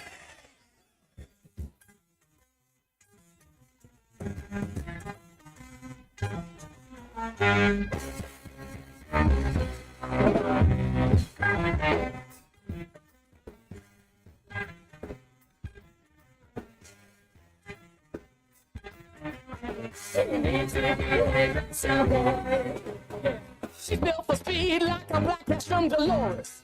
Good for the needy, like Nietzsche, Freud, and Horace. But I'm skin flint, broke, making no money, making jokes. But baby, I want you to feel. My feet are burning like a Roman hypoclaust. But the Romans are gonna change their name because they lost. She writes letters like a chapstick comic, just a bunch of propaganda, make my fingers histrionic like this. Make sure to follow Halftime on Twitter at Hit That Line AR and on Facebook and Instagram at Hit That Line. Call or text ESPN Arkansas on the McClarty Daniel Hotline, 877-377-6963. Now back to Halftime with Phil Elson and Matt Jones.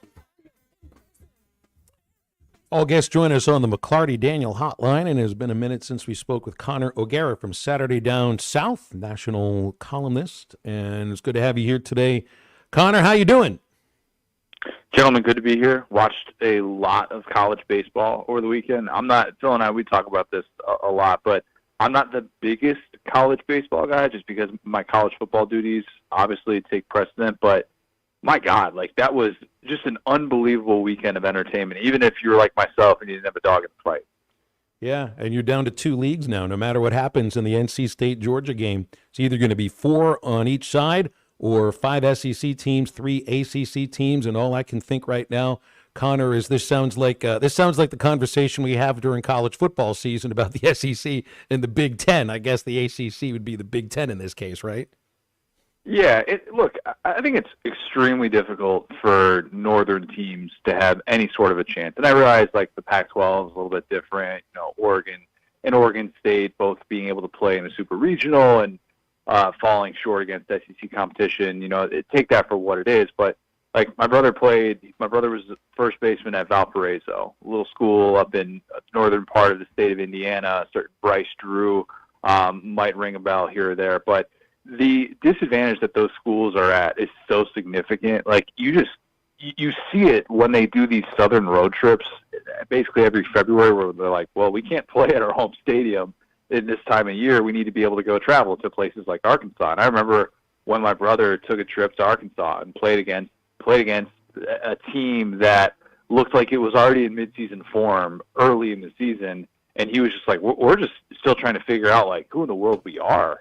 And I think you see that kind of play out. Obviously with the NCAA tournament, it's no secret that Big Ten teams and obviously teams on the East Coast, it feels like a Cinderella story every time they're advancing or doing anything. Evansville actually winning a game against Tennessee was this massive story, and understandably so. But yeah, it's a difficult spot. It's not necessarily a surprise for myself personally to see SEC and ACC domination in Omaha. Well, one of the wild things to look at right now is how there are programs that have had no success whatsoever in the postseason and just sort of middling regular season success over the last, I shouldn't say over the last 20 years. Just look at Tennessee in the last 4 years compared to the 20 years before that. They rarely even made Hoover before Tony Vitello. Now you just sort of pencil them into Omaha every year. Kentucky, nothing. They had a good season in 2014. Every once in a while was a decent season here or there. They've never been to Omaha, and it looks like they've got a program that's built to last. Georgia, they've kind of wandered the wilderness in the last 20 years in college baseball. They hire Wes Johnson, they get Charlie Condon as a walk-on, and boom, look at where they are now. These are programs that nobody was really thinking about it as in the SEC in college baseball until maybe the last 4 years, or even in the case of Georgia this year. The SEC is the most if you build it, they will come conference that there is, and those sports, or those teams rather, are great examples of that. They were showing last night the average attendance numbers for Tennessee during the Tony Vitello era, and it's unbelievable how much that has just become an impossible ticket to be able to get.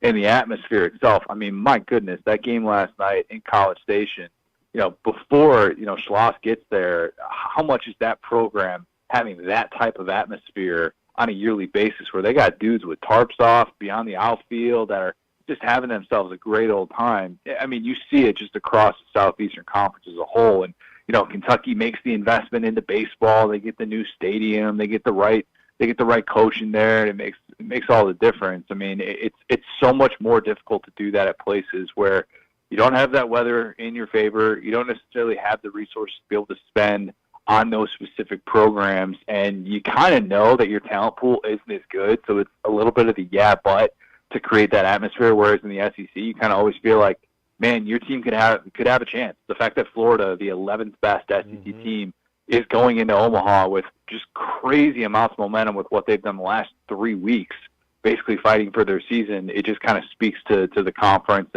and why it is a little bit different to be able to build in the SEC as opposed to other conferences. Wonder how you felt about Florida even getting into the field of 64.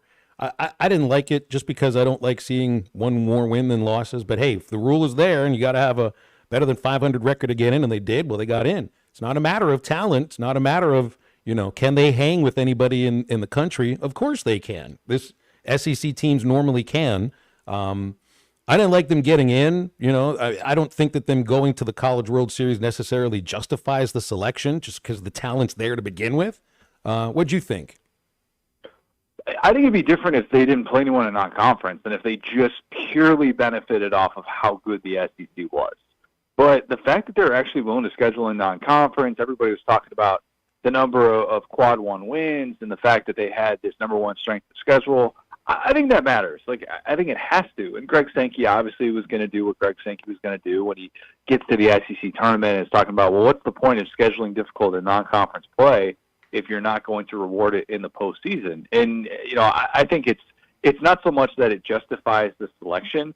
It just quiets the skeptics. It quiets those who said, oh, Florida doesn't belong. Florida belongs. I mean, there's no doubt about it. I cannot believe that they won that game last night, which I probably had 3 or 4 different points where I said, well, Clemson's just winning this game no matter what. They're probably going to win the series as well. But, you see the talent, and it's not just necessarily this conspiracy theory to get Jack Caglione into this field for TV ratings and all those different things. I mean, they've just found so many different ways. So, yeah, look, I think it's easier to justify when Florida kind of backs it up and makes a deep run like this. Cam Canarella, 6 foot, 180 pounds, sophomore. He's got another year before he'll get drafted in the to a big league franchise, probably. Could they use him at wide receiver for Clemson? Because that catch he made in center field, to me, it looks like he might be able to at least catch a tough ball like that. Dabo should have met him at second base by the time he came back. Don't even let that guy get into the dugout. Make sure that he has a scholarship offer. And as you mentioned, I don't know if Dabo does the intra-program transfers, if he would tolerate such a thing. I don't think that requires use of the transfer portal. I don't know the ins and outs of it these days. Maybe it does, maybe it doesn't. But that's the best catch that anybody in a Clemson uniform has made since, freshman Justin Ross in 2018? I mean, goodness gracious. The ability to make that play and to do so without the warning track is something that I don't think I've ever seen before. And then you add in the context of, game on the line, season on the line, all those different things, man.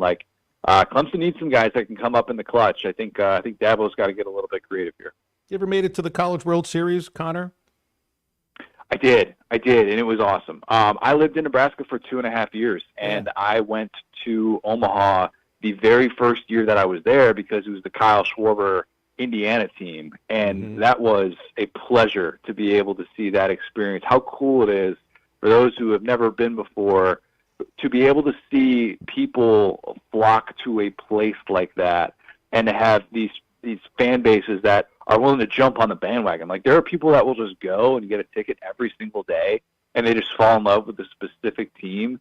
It's not quite what the NCAA tournament is in college basketball, but the ability to just have this atmosphere that just produces craziness, and maybe not the same sort of craziness that you used to get at Rosenblatt, which is weird to think that the zoo parking lot is where they used to have the NCAA tournament or the College World Series, but it is still just such a surreal atmosphere with so many different people and different fan bases that are there and be able to soak it in. It's one of one, and I would love to be able to go back sometime soon.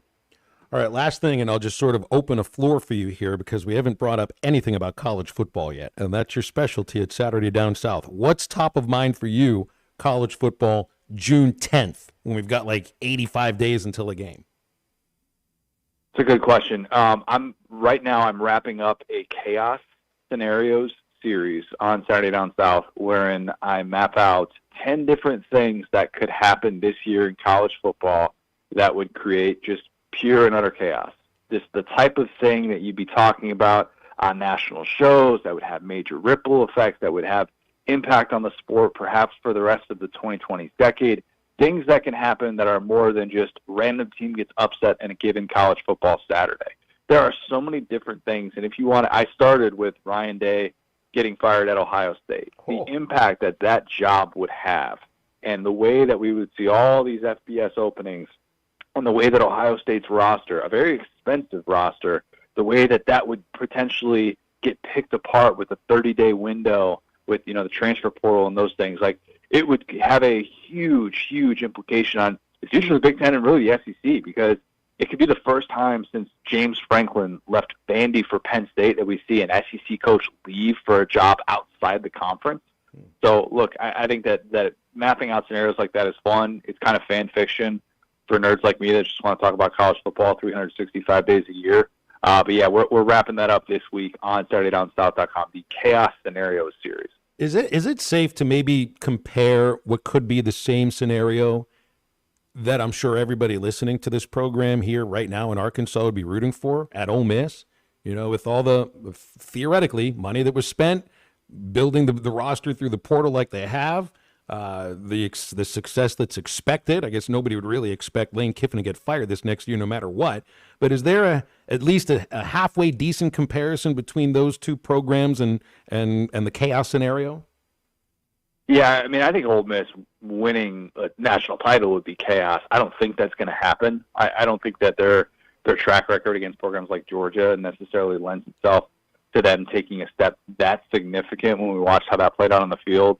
Yeah, the chaos scenario for a program like Ole Miss, in addition to like making the 12th playoff, is, what if Ohio State opens up and if Lane were to take that job? Like, there are very few places in college football where you just have to pick up that call no matter what, where your agent says, hey, this program is interested. What's your level? Ohio State is one of those few programs, and just everything that they have set ready to go. And you're seeing it this offseason, like with, everybody's talking about Ole Miss and things that they've done in the portal. Ohio State, man, the way that they have spent to be able to acquire talent and retain some of the guys that could have gone to the NFL draft, it's kind of incredible. And Lane would see that on steroids at Ohio State. But, yeah, that's probably the most chaotic thing that can happen to a program like Ole Miss this year would be if Lane, somehow got the itch. But think of all the great jobs that have opened up since Lane has been in Oxford, and he has not left for any one of them, including, obviously, the Alabama one that had a huge ripple effect, which indeed was a chaos scenario. Nick Saban retiring at season's end. So, yeah, it's hopefully going to be a year of chaos that we'll be talking about on a weekly basis here. Well, it sounds like a fun article to read when you get it up there on Saturday Down South. We'll be reading, Connor, and appreciate you joining us today on Halftime. Appreciate it, man. You got it. Connor O'Gara, Saturday Down South, with us every other Monday on Halftime. Hey, while you're making your plans for the 4th of July, USA Fireworks wants to give your family the absolute best 4th of July experience ever. Been in business more than 30 years. USA Fireworks, helping Arkansans enjoy the holiday year after year. They can also help with school fundraisers, adoption funding, city functions, much more. And we're giving away a $2,000 retail fireworks show right now at hitthatline.com/USA Fireworks. Your kids, your grandkids, the cul-de-sac, the entire neighborhood never going to be any happier. Thanks to Chris and Edwin Brewer. Got the best selection at USA Fireworks. Even if you don't win the prize, everyone that buys a wholesale show from USA Fireworks is a winner. Just contact them at usafireworks.org and find out how they can help you. Can also get on the McClarty Daniel hotline with us on Halftime, 877-377-6963. We're back right after this. This is Halftime. You can now download our new app in the iTunes or Google Play Store. Listen anytime and anywhere on your favorite mobile device. Just search Hit That Line now.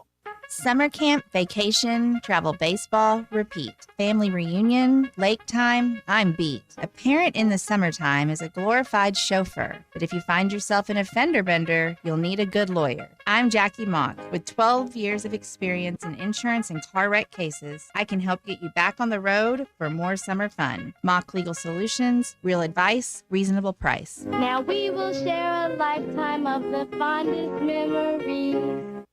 Gilbert worked in retail and restaurant management for 14 years. It was time for a change. I recognized where I was at was vulnerable to the whims of the economy. Then he heard about My Computer Career. Gilbert went for it. In as little as 7 months, I got all of my certifications at a fraction of a cost for college. He became an IT pro in just months with zero experience at mycomputercareer.edu. I can work from anywhere. I have more time for my family as well. It's not rocket science. It's mycomputercareer.edu. This is one student's experience. Individual results vary. This is halftime. The Wave Rural Connect Shoal Creek Zone is open. Fast fiber internet, TV, and home phone available. This covers Midway, New Blaine, Scranton, Delaware, and other areas. Even if this isn't your zone, check your address. We might. This video is powered by the pros at Pascal Air Plumbing and Electric. Arkansas owned, Arkansas operated. GoPascal.com. Thanks for watching us here on ESPN Arkansas. Download the brand new Hit That Line Now app in the Apple and Google Play stores. ESPN Arkansas, more than just radio stations.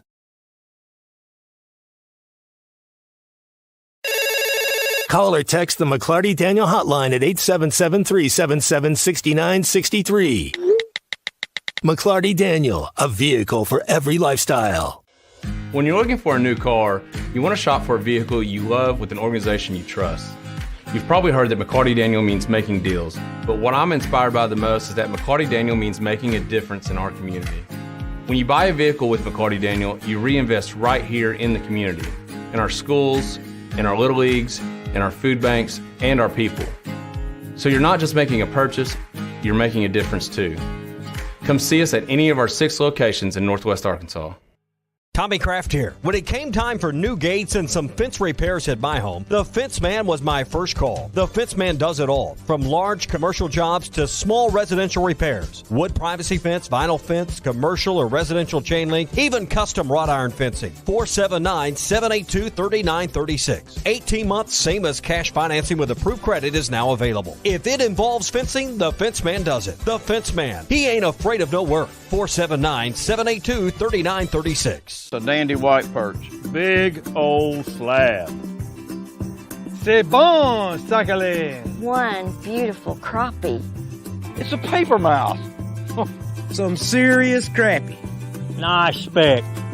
We got crappies. They might go by different names, but all prefer the same thing. Bobby Garland, America's favorite white perch, slab, sockeye, papermouth, crappie, speck, crappie baits. I call it dinner. BetOnline is your number one source for the NBA Finals and Stanley Cup playoffs this season. Every stat, every matchup, and even live odds and spreads while the games are being played. And when the game's over, head on over to the online casino and get in on a game of blackjack or poker or unwind with one of their over 150 slot games. Head to the website today to get in on the action. Use the promo code BELIEVE for your 50% welcome bonus on your first deposit. Bet online. The game starts here.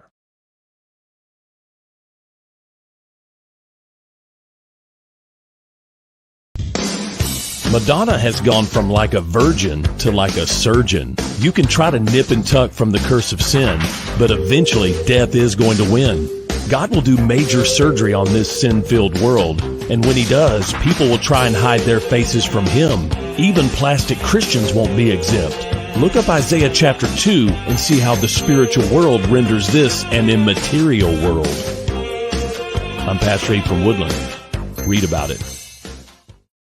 Hey, ESPN 96.3 and hitthatline.com. Have you been to Swark Liquor? Trey Gentry and his team have a phenomenal spot. It's the first liquor stop in Arkansas for our Dallas and Texas fans traveling up to the hill. So if you're heading to Fayetteville, the lake, a cabin weekend, hunting, fishing, or any other activity you need your favorite drink, stop by Swark Liquor. And check out their apparel too. You'll want to wear it. Swark Liquor, 864 East Colin Ray Drive into Queen, Arkansas. Swark Liquor, we promise to keep them cold for you.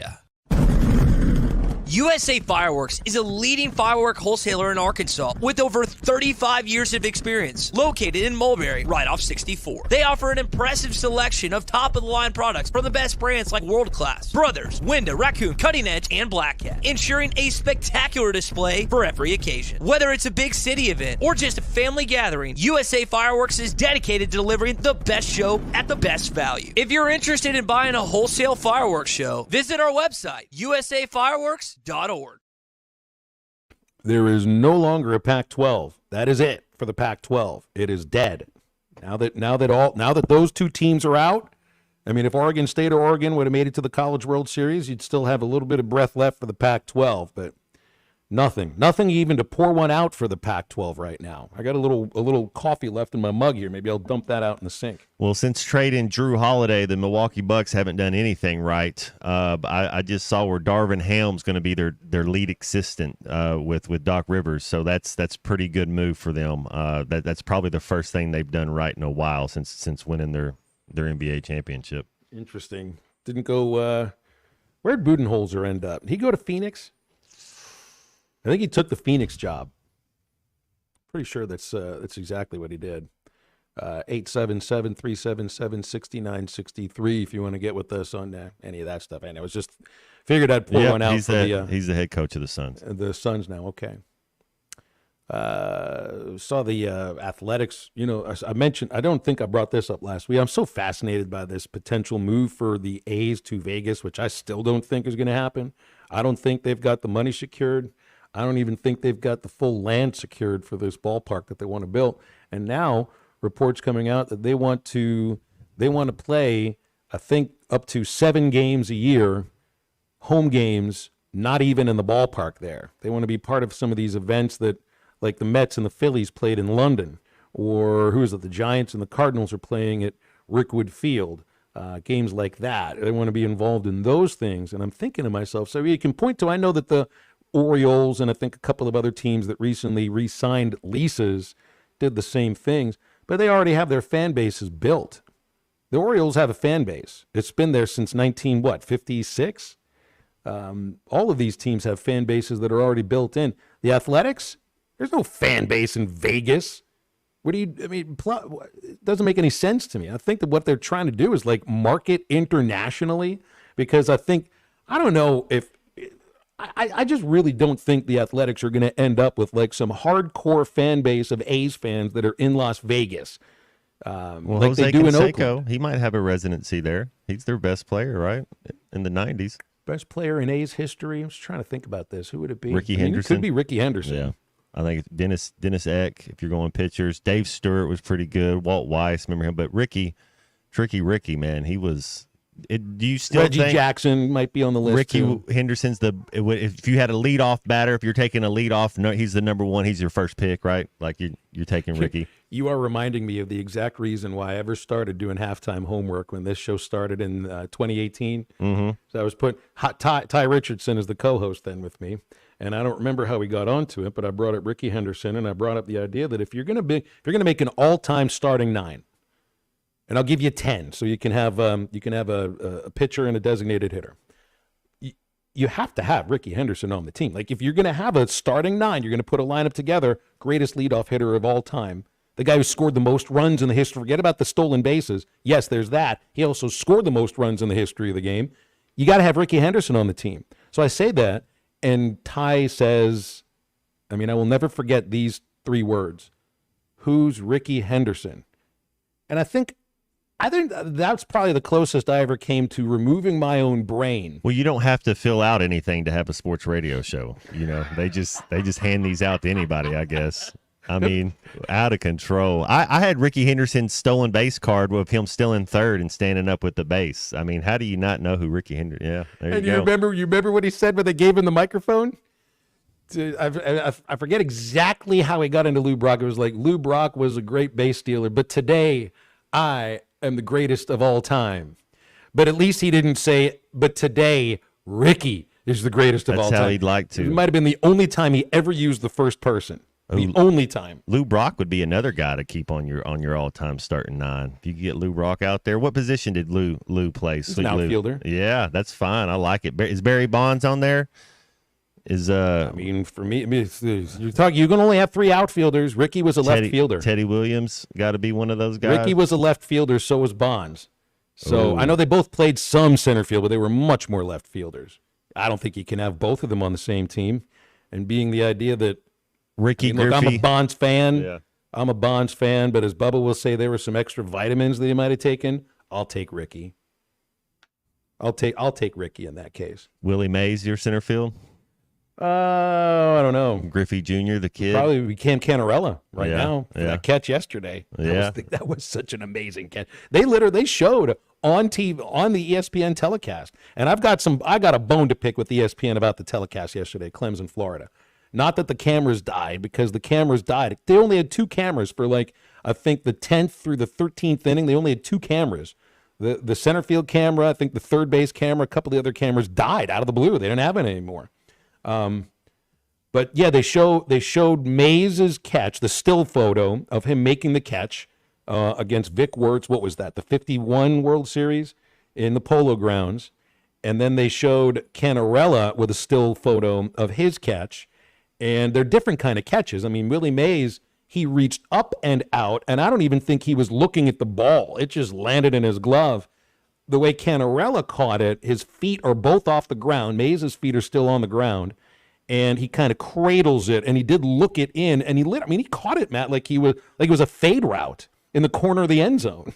It was similar catches, but different aspects to it, and catches that for me, I mean, I wasn't around in 1951, but that catch lives forever. I think this Canarella catch, it's going to live forever in college baseball history. It's just, here's a difference. The Giants won that game and won that World Series. The Tigers of Clemson did not win that game yesterday and did not win the Super Regional, so that does go along with it. Yeah. It helps when you're the champion. You know what else ESPN did? So they had, what was it, the Yankees and I forget who it was that was playing Sunday Night Baseball yesterday. But it was 2 big markets. It's Sunday Night Baseball on ESPN. They've been doing it since 1990. The Clemson-Florida game went so long, it was over 4 hours, that it pushed into the start of Sunday Night Baseball. So rather than move the Major League game, they moved the game that whomever had been on ESPN, I mean, whoever had kept their TV on ESPN, had it on there for 4 hours, and they forced us to make the change instead of what I would have liked to see do is put Major League Baseball, and I love Major League Baseball, put MLB on ESPN News for 10 minutes and make these Major League fans watch a game in June that matters. I mean, that matters more than anything to these kids that are playing. They would have loved it. Would have been a great way to market college baseball in a way that they wouldn't have thought about. And they forced all of us to move to ESPN News, which, by the way, you don't always get ESPN News in your cable or streaming package. So I thought that was disrespectful and insulting to college baseball fans. All right, we got to take a break. We got a couple of callers on hold, and we are right up against the break. So we will get to your phone calls in just a moment. It's halftime, and we're right back. This is Halftime. Sunday, June 16th is Father's Day, so honor your special dad with a gift from Jelco Outdoors. Gifts for the working dad, fishing dad, hunting dad, hiking dad, gifts for any dad. Buck Hexam folding knife, now only $19.99. Savage Axis 2 rifles as low as $399.99 with $75 mail-in rebate. Andro AR-15 5.56 rifles, only $499.99. Fishing rods and reels for any dad. And Jelco gift cards are always a perfect fit. Shop Jelco Outdoors for dad this Father's Day. If you are involved in a divorce or custody case, you want an attorney you can trust to guide you through the process. The attorneys at Hickey & Hole Law Partners have over 7 decades of combined experience. Hickey & Hole have seen and heard nearly every scenario you can imagine, ready to put that experience to work for you to get the best results. Visit KevinHickeyLaw.com or give them a call today, 479-434-2414. Hickey & Hole Law Partners. Things are about to get better. Whether it's torque, horsepower, or just extreme work, diesel trucks do their job. But when your diesel truck needs maintenance or repair, it's time to head to Extreme Diesel. Everything from standard maintenance to extreme repairs, including injector testing. Extreme Diesel delivers. They have the tools and service for your Cummins, Duramax, or Power Stroke. You trust your truck to deliver on your needs, and you can trust your truck at Extreme Diesel, 6630 Alma Highway between Van Buren and Alma. Check them out on Facebook or give them a call at 651-3363. They're bilingual, now offering CP4 solutions for both Chevy and Ford. Barrels and Brews Bottle Shop at the Hub in Chaffee Crossing has everything you need for your favorite activities. Our knowledgeable staff will be glad to help you with the current specials and our new arrivals of must-have bourbons and whiskeys. Hit the cooler for some of the coldest beer in town or choose from our large selection of amazing wines. Order online or call ahead Monday through Saturday from 10 a.m. till 10 p.m. at the Hub in Chaffee Crossing. Barrels and Brews, voted best of the best in Fort Smith. It will put a smile on your face. Walk-Ons is always a win. Whether it's a post-game celebration, drinks with the crew, or an easy weeknight dinner, Walk-Ons has you covered. Scratch-made dishes, wall-to-wall TVs, craft beers and cocktails. Dig into mouth-watering menu items like po' boys, gumbo, and voodoo shrimp, plus fan favorites like juicy burgers and fresh salads. Find your nearest location in Rogers, Fayetteville, Fort Smith, Conway, and coming soon to Little Rock, or order online or in the app. Walk-On Sports Bistro for the win. USA Fireworks is a leading firework wholesaler in Arkansas with over 35 years of experience, located in Mulberry, right off 64. They offer an impressive selection of top-of-the-line products from the best brands like World Class, Brothers, Window, Raccoon, Cutting Edge, and Black Cat, ensuring a spectacular display for every occasion. Whether it's a big city event or just a family gathering, USA Fireworks is dedicated to delivering the best show at the best value. If you're interested in buying a wholesale fireworks show, visit our website, usafireworks.org. Your home is your biggest asset. So when you decide to add a sunroom, a patio cover, a new driveway, or new windows, you need to call a company you can trust. Sawyers has been part of your community for over 30 years. They're insured, licensed, and have 100% financing for all of their products. Take all the worry out of your next project. Call Sawyers and let them handle it from permitting to completion. Sawyers, serving the River Valley and Northwest Arkansas with a full showroom located in Fort Smith or online at sawyers-sunrooms.com. Need a little extra cash? Go see Rusty at Golden Gym Pawn, 310 West Center in Greenwood. Get the money you need with loans on jewelry, guns, tools, and electronics. If you're looking for a gift, they have a large selection of jewelry to choose from, and Rusty can take care of all jewelry repair. Stop by Golden Gym Pawn today, 310 West Center in Greenwood, or call 996-2792. Open 9 to 5:30 Monday, Tuesday, Thursday, and Friday, and 9 to 3 on Wednesday. Golden Gym Pawn. Your home for every Razorback football, basketball, and baseball game. ESPN 95.3.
Welcome back into Halftime Live from the Crabtree RV Studios. Crabtree RV Center in Alma, where we make your dreams come true. Well, we have breaking news. Dan Hurley has rejected the Lakers, according to sources telling Adrian Wojnarowski. So Dan Hurley will stay at UConn, turning down a 6-year, $70 million offer. How about that? You know, it's a tricky deal. I think he's probably made the right decision to stay there at UConn. It doesn't mean you're scared of another opportunity or not wanting about it, but isn't this kind of what you see with didn't you see this with the coach at Florida State when the A&M job was open, or the Alabama job, I'm sorry. They entertain the offer, they talk to you, listen, but it kind of, his mind was already made up. Let's take a phone call from Coach in Van Buren on the McLarty Daniel hotline. Hi, Coach. How are you? Hey, great show, guys. Thank you. I knew Cecil was right about Hurley not taking that job. Man, I was one of your 10th grade coaches in Van Buren. Oh, right on. And went to church with you. Yes, sir. But great. I don't know who they're going to get. Who the Lakers going to get now? Coach Cal. I heard he was the short list. Coach Cal. But great show, guys. I'll see you later. Oh, all right, Coach. That was it. All right. Charlie is next here on the McClarty Daniel Hotline. Hi, Charlie. Going longer? Probably so. Matt, I think that was really smart by Hurley's agent, though, right? I mean, when the Right, Lakers that's what you threw the do, offer, huh? Yeah. Oh yeah, and then and UConn's like, okay, we'll make you the third highest paid college basketball coach, and you know, I mean, hey, it is what it is, and I think Hurley has talked about going to the NBA. I do, you know, that's a tough job right now with, you know, the whole LeBron AD situation. It would be tough to take that job per se. So that's just my opinion on that. And Phil, since hopefully you won't hang up on me, can I ask this question too, like Ty did, or do I just need to go steer away and go somewhere Is the else? question who's Ricky Henderson? I'm not even going to say it. No, I ain't even going to say it because I might get hung up on. It's just, You won't get hung up on. Go ahead, ask the question, and then I'll answer. He's got the giggles on. He's not even going to get it out. Go ahead, try again. 3, 2, 1, go. Who is Ricky Henderson? But I know who he is. How can Ty not know who that is? How can I even know who that is? And I don't, you know, I just remember him for his speed though. Like I didn't watch him, you know, all the time. Obviously, I knew he played for the Dodgers for a while, but you know, that's about all I really knew. Ty, for him to just say who is that is insane to me. But before I go though, Matt, are you surprised that Caitlin got left off of this roster, or do you think this is because to me they're going to win gold anyways? I would have took her just to make the WNBA better. That's just my opinion. Anyways, y'all go. I'm just gonna say one thing here. I think Caitlin Clark right now exists just for people to argue about her and no other reason, except for her what she's doing on the basketball court for herself. Right now, she exists just for people to argue and call other people stupid. Yeah, I knew Ricky as a Yankee and as an A. I guess I didn't know I guess he did play. Did he play for the Dodgers? Phil? Last team, yeah. Charlie picked the team he played 30 games for in his last year. Caitlin Clark is an absolute stud. She's okay. I don't know. There's something probably behind the scenes that's being said because why would you not want her on the team? She's talented enough.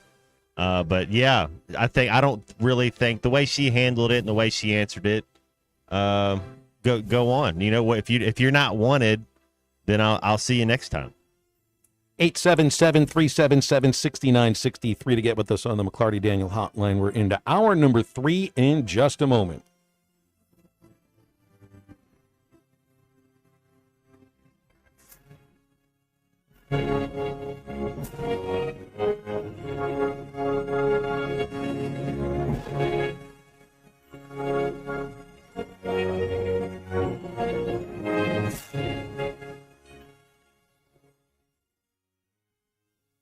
This is Bruce Stanton, Vice President and General Manager of Pradco Fishing in Fort Smith. Our number one volume lure out of our 20 fishing brands is the Bobby Garland Baby Shad. We make them by the millions in our facility in Fort Smith, and the Baby Shad is without a doubt the number one soft plastic crappie lure in the U.S. Fish it on a light jig head or underneath a float, and you'll find it's as productive as live bait. Available at Walmart, Bass Pro Shops, Academy, LureNet.com, and tackle stores all over the place. The Bobby Garland Baby Shad.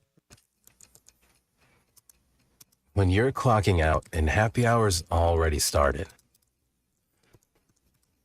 But you're clocking out and happy hour's already started. The choice to enjoy is easy. Bud Light. Easy to drink, easy to enjoy. Pick up Bud Light at your local convenience store today. Enjoy responsibly. Anheuser-Busch Bud Light Beer, St. Louis, Missouri. Celebrate freedom and a new RV from Camping World in Van Buren, Arkansas. For a limited time, get into a new RV starting at just $104 per month and see America for less. As part of America's #1 RV network, we've got an RV for every lifestyle and a payment for every budget. Buy with confidence at Camping World, knowing every RV comes with a 3-year Good Sam Elite membership and access to our nationwide service network. Make sure your next summer adventure is the best one yet. Click, call, or visit Camping World in Van Buren today. Certain restrictions apply. See dealer for details. Superior Siding and Windows have been improving homes in Fort Smith and the River Valley for over 44 years. Whether your need is siding, vinyl windows, doors, gutters, or metal roofing, Superior Siding is the one to call if you want it done right the first time. Call 479-646-7888 for a free estimate. 100% financing is available, and Superior Siding has AAA rating with Better Business Bureau. Superior Siding, your first call, 479-646-7888.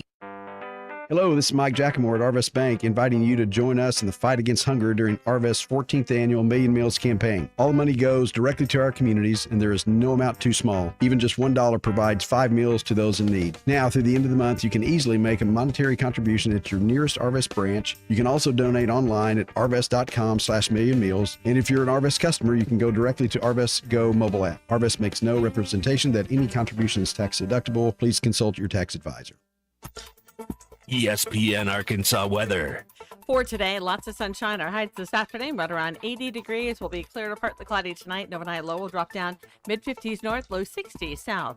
Lots of sunshine, low 80s Tuesday. And then Wednesday, back to sunshine. Highs on Wednesday near 85 degrees. I'm Sally Russell with your forecast on ESPN Arkansas. The weather is brought to you by Shamrock Liquor Warehouse, 5609 Midland Boulevard, your leader in fine wines, beers, and spirits. KERX Paris Fort Smith. The Bud Light Countdown is on. Arkansas football begins in 80 days. Coming to you live from the Crabtree RV Center studios. Broadcasting on ESPN Arkansas and streaming on hitthatline.com. We got a good one tonight. You got to take it here. Got to respect it.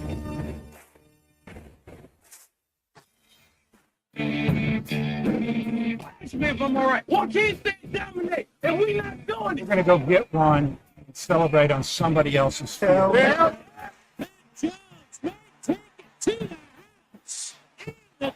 Bill said you had very motivational words at halftime. It's halftime with Bill Olson and Matt Jones. From the bottom of my toes to the top of my head. Let's go, man. I have zero respect for saying no moss at halftime. Number one Razorback. And vintage Matt Jones. 1, 2, 3. Here we go. Right now, let's take the field. Call or text on the McClarty Daniel hotline, 877-377-6963. Now, here's Phil Olson and Matt Jones.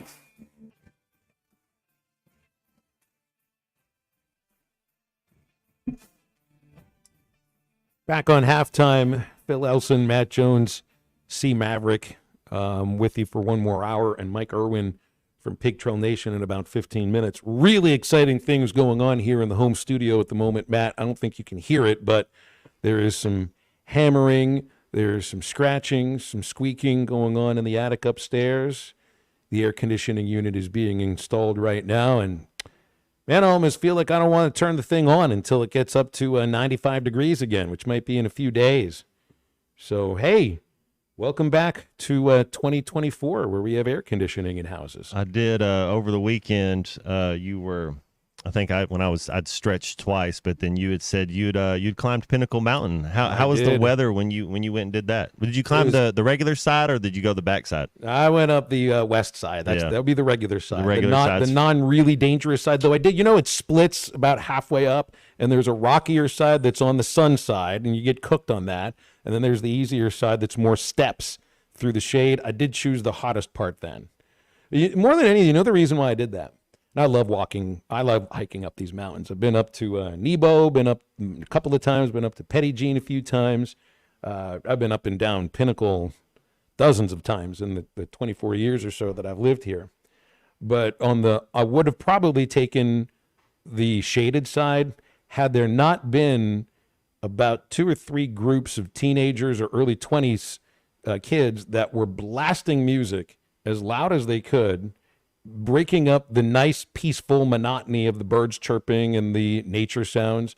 And that's also a moment where I realized it's like, yep, I'm going to get off my lawn moment right here. Well, no, there's a respect thing, and nobody cares about your music. There's no reason to turn your music up to 11 when you're out doing that. If you want to listen to it, what's he say in Office Space, at a reasonable volume? And that's why they 11 is not reasonable. And that's why they make headphones. So nobody wants to hear your music. So yeah, that's but nobody has any kids these days. What are you gonna do? They also don't have referees and they or don't umpires care that are there kicking people off. They don't care that you don't like their music either. Exactly. Really, that's why I went up the hot side, because it was quieter, but it was also about 25 degrees warmer, and I think I grilled myself. I was getting very close to putting grill marks on my body. 877-377-6963 on our McClarty Daniel hotline. Kevin in Fort Smith is here. Hey, Kevin, thanks for calling. How are you? Hey, guys. How are you doing? Good afternoon. Thanks, man. Good. Good to hear from you. I've got a baseball question for Phil, and then after that, a football question for Matt. Phil, I haven't followed much about Vaheva Aloy's brother that's coming in. What can you tell us about him? Is he projected to be a starter? What kind of player is he?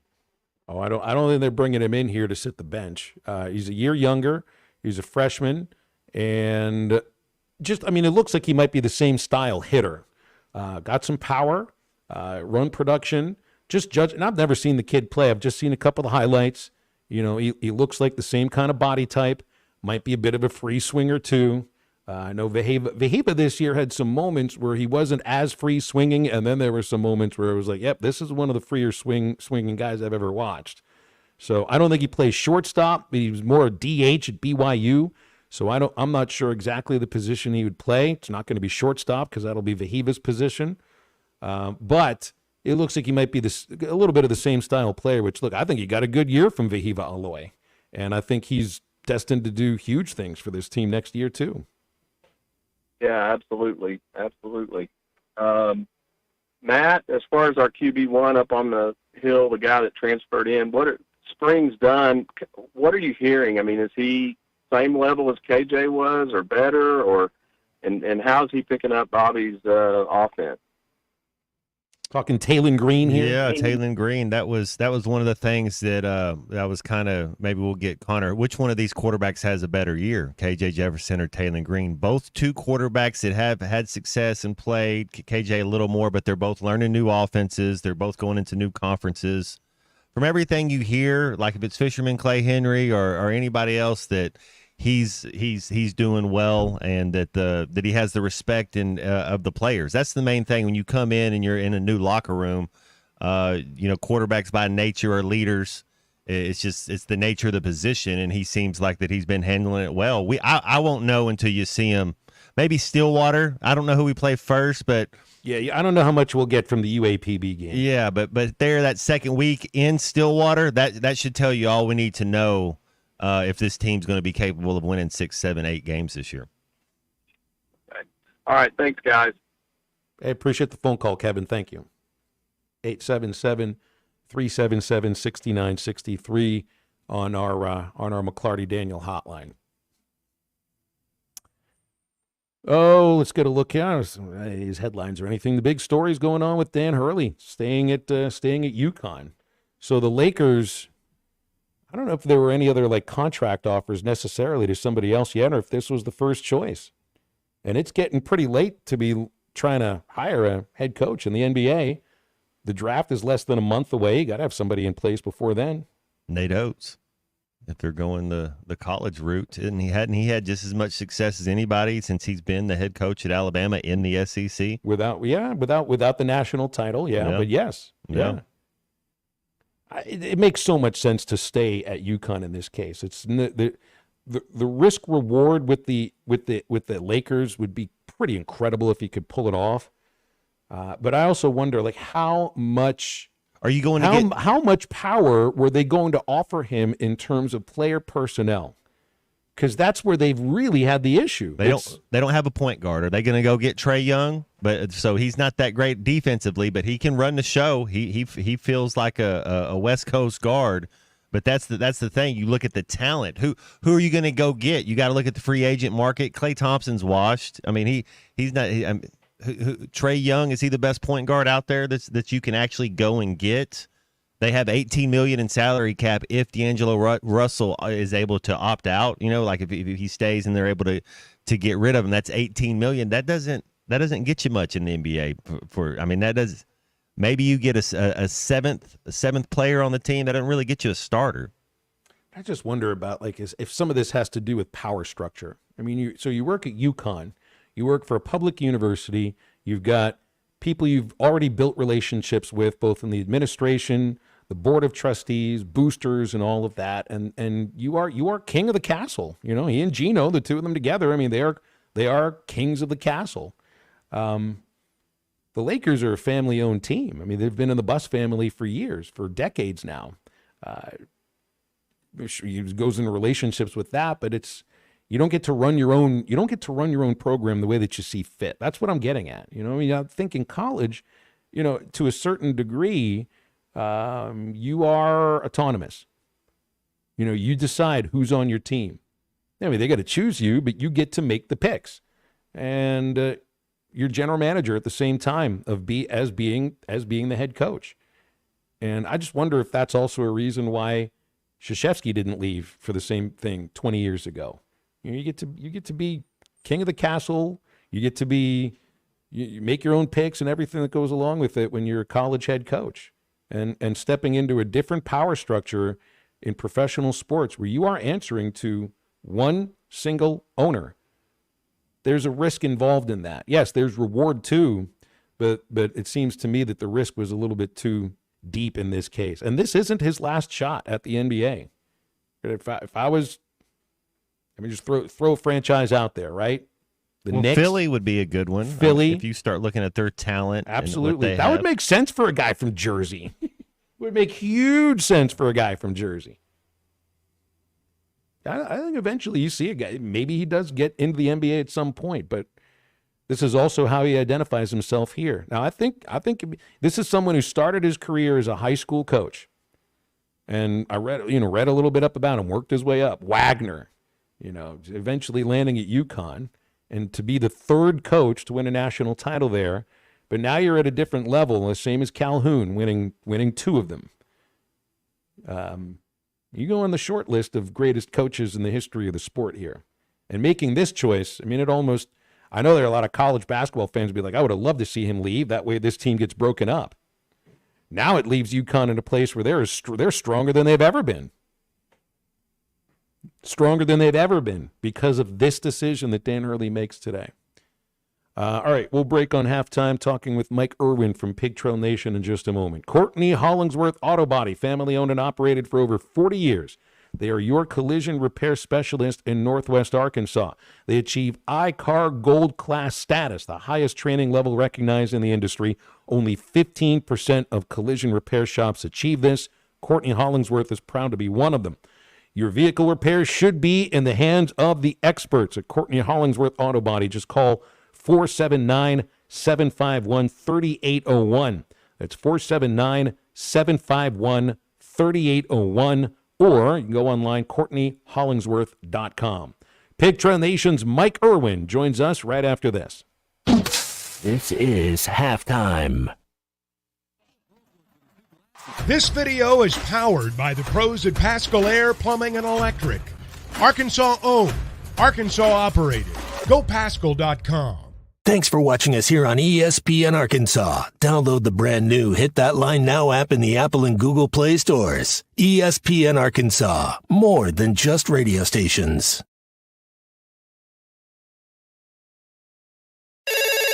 Call or text the McClarty Daniel hotline at 877-377-6963. McClarty Daniel, a vehicle for every lifestyle. When you're looking for a new car, you want to shop for a vehicle you love with an organization you trust. You've probably heard that McCarty Daniel means making deals, but what I'm inspired by the most is that McCarty Daniel means making a difference in our community. When you buy a vehicle with McClarty Daniel, you reinvest right here in the community, in our schools, in our little leagues, in our food banks, and our people. So you're not just making a purchase, you're making a difference too. Come see us at any of our 6 locations in Northwest Arkansas. Tommy Kraft here. When it came time for new gates and some fence repairs at my home, the Fence Man was my first call. The Fence Man does it all, from large commercial jobs to small residential repairs. Wood privacy fence, vinyl fence, commercial or residential chain link, even custom wrought iron fencing. 479-782-3936. 18 months, same as cash financing with approved credit is now available. If it involves fencing, the Fence Man does it. The Fence Man. He ain't afraid of no work. 479-782-3936. A dandy white perch. Big old slab. C'est bon, sacale. One beautiful crappie. It's a paper mouse. Some serious crappie. Nice speck. We got crappies. They might go by different names, but all prefer the same thing. Bobby Garland, America's favorite white perch, slab, sockeye, papermouth, crappie, speck, crappie baits. I call it dinner. BetOnline is your number one source for the NBA Finals and Stanley Cup playoffs this season. Every stat, every matchup, and even live odds and spreads while the games are being played. And when the game's over, head on over to the online casino and get in on a game of blackjack or poker, or unwind with one of their over 150 slot games. Head to the website today to get in on the action. Use the promo code BELIEVE for your 50% welcome bonus on your first deposit. Bet online. The game starts here.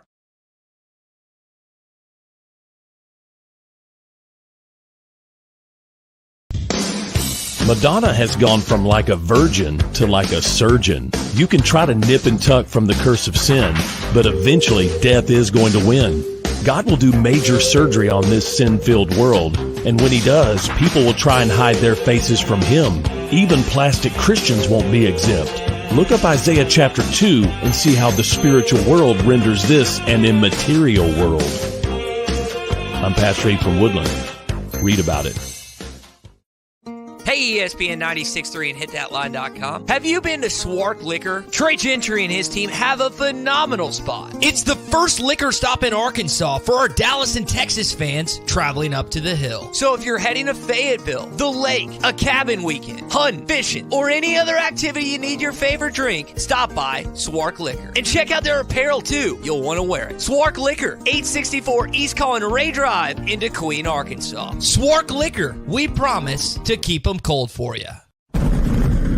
USA Fireworks is a leading firework wholesaler in Arkansas with over 35 years of experience, located in Mulberry, right off 64. They offer an impressive selection of top-of-the-line products from the best brands like World Class, Brothers, Winda, Raccoon, Cutting Edge, and Black Cat, ensuring a spectacular display for every occasion. Whether it's a big city event or just a family gathering, USA Fireworks is dedicated to delivering the best show at the best value. If you're interested in buying a wholesale fireworks show, visit our website, usafireworks.org. This to the sky, it's very high. It's like a dragonfly. I fly above the trees, over the seas, and all the breeze, to anywhere I please.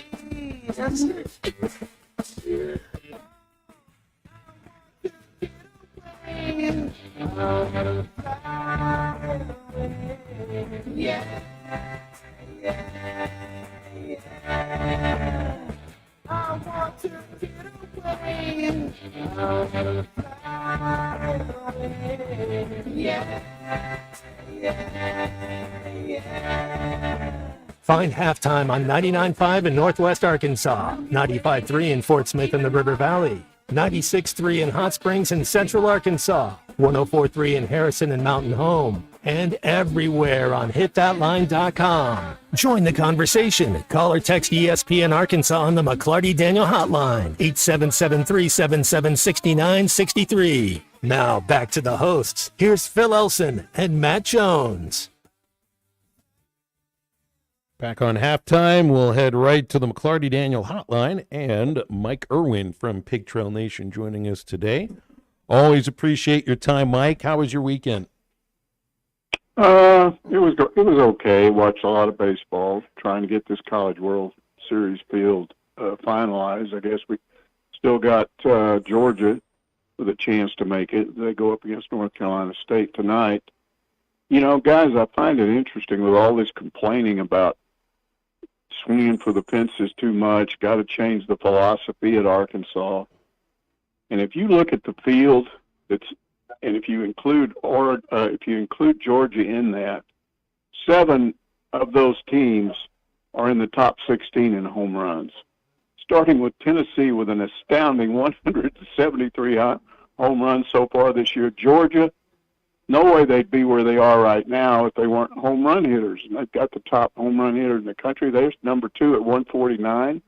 A&M, 132. Florida, 131. Florida State, 123. Virginia, 116. North Carolina, 113. There's only one team in the field that's not in the top 16 in home runs, and that's Kentucky. They're not even in the top 50 with 84. So you can get there without hitting a lot of home runs, but it sure helps to do it. Yeah, I mean, it definitely helps, and that was a thing that Arkansas kind of relied on a little bit more, I think, in the last third of the season. I mean, they finished with 87 home runs. I would have been surprised if you'd have told me halfway through the season they'd have finished with 87 home runs. It was difficult. I loved watching these games this last weekend. They were some really compelling, entertaining games.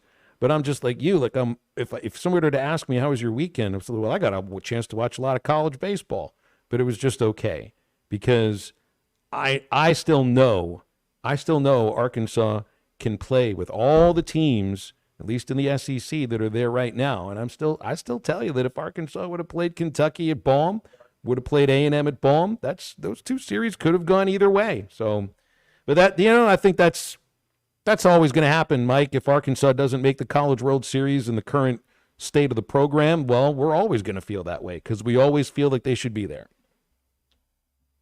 Well, the issue now moving forward, and, DVA said it after the game, he's going to move away maybe from so many home run hitters and go with more contact hitters, guys with speed, athletic guys. I guess the first portal guy they got is Aloy's brother, and I don't know that he's a 280 hitter at BYU, not bad, but they're going to get a visit Wednesday from Logan Maxwell. Yeah, TCU. He's a TCU guy, 335, just 3 home runs, but 57 hits, 12 doubles, 3 triples. And this guy's fast. That's what Van Horn talked about. He stole 10 out of 12 attempts, stolen bases. And he's a left fielder, didn't make a single error in 46 games. He got speed out in the outfield. So that's where we see him trying to head. And they're just getting started, but that's a good start if they can land him. Mike, Georgia versus NC State tonight. Who do you got going through and punching their last ticket? Well, I mean, I'll go with Georgia. I mean, you need the number 1 home run hitter in the country in the field for the College World Series, right? That'd be pretty cool. And I always like to see an SEC team get in there. I don't know what will happen, but again, I think too much is made out of this. Get rid of Nate Thompson. He's trying too much to do this and that. And, you just need to hit the ball. And I don't care if it's home runs, base hits, and really, Arkansas was a good hitting team at times. They just were inconsistent. And the biggest game of the year, the one where they really needed to hit, they didn't, and that was the last game against SEMO. And I just think sometimes that happens. But look, I mean, there's no guarantees of anything. Who would have thought Florida would get in? Come on. I mean, there was all kinds of talk about they don't belong, blah, blah, blah, blah, blah. Well, they're there. So baseball is not always predictable. They got just as much of a chance as winning this thing as anybody else. I mean, they're a talented team. Their pitching has finally come around. And when I look at the draw, the side that they're on, Florida plays A&M. I think they've already beaten A&M. I don't remember exactly, but I think they might have beaten A&M 2 out of 3 this year. I'd have to go look, but I think so. But I mean, just look at the rest of the league right now, and look how, like I've always said, I don't know how Georgia hasn't been a dominant baseball program for a long, long time. Maybe it's the size of their ballpark or, the idea that they only put money into football. I don't know. I just know there's a ton of baseball talent around Georgia. People joke about Kentucky baseball and everything, but that's a major athletics department that built a nice ballpark. Tennessee, people think eventually Tony Vitello is going to be the head coach at Arkansas. He's never going to leave Tennessee. He's built a monster there in his own image and likeness. These are programs that have risen right now past Arkansas, at least in terms of postseason success. And we talk about the SEC being the toughest league in college sports when it comes to baseball more than any other sport. You're joining now Texas and Oklahoma. You got other teams that haven't done much in baseball in the last 20 years that all of a sudden now are in Omaha again, in some cases 3 out of 4 years for Tennessee. This league just got tougher, and it got tougher independently of the Longhorns and Sooners joining this league. And, the latest hot rumor, and who knows if this is just baloney or not, but the latest hot rumor is that Texas is going to go after Vitello when the season is over. Supposedly they're going to offer him $3 million a year and sort of an NIL war chest, sort of like what Arkansas offered Calipari. I mean, I don't know if he would. I've called some people and haven't gotten any calls back yet that know him to see if they think he would even look at that. But it'd be hard to turn that down. Look, Texas is coming in. They want to dominate. The other rumor is that A&M, they might want out. But they're so mad, still mad, that they came into the SEC to get away from Texas. Tired of Texas dominating all of the decisions that were made, pretty much running the Big 12. Okay, I'm going to go over here where no one team can run everything, and now here's Texas coming in right behind them. So they might want to go. I don't think they'll go to the Big 10, but I do think A&M has its eye on making sure that Texas doesn't come in and start trying to make all the decisions. I don't think they will, because the last time I checked, the league office is still in Alabama, so I don't think that'll happen. But I do think Texas wants to come into the SEC and make a splash, and you'd be making a big splash if you threw that kind of money at Vitello. That would be pretty amazing to think about. Well, and I've got a tiny little single tear dropping down my face for A&M, thinking they'd be the only school in Texas, and the state of Texas is big enough to have 2 schools in this league. If Alabama's big enough, Texas is certainly big enough too. But thinking of Coach, shaking things up and everything. What do you make of Dan Hurley staying at UConn and spurning the Lakers? Well, that's really interesting. I just, there was all kinds of talk that if he goes there, then all of UConn's players are just free game. Arkansas is going to come in there, get a bunch more of those guys. I'm thinking, how many more guys? Calipari's supposedly already out of NIL money. I don't know how he'd go get any more of those guys. But I just, I love the college game. I don't like the fact that it's turning into professional sports. I understand players need to get paid. I've said before, guys, I'm not opposed to players getting money. I'm opposed to the open buying of players, especially out of the portal, where you see somebody, you play against somebody, oh, that's a good guy, let's pick him off and bring him over here to our team. I just don't like that.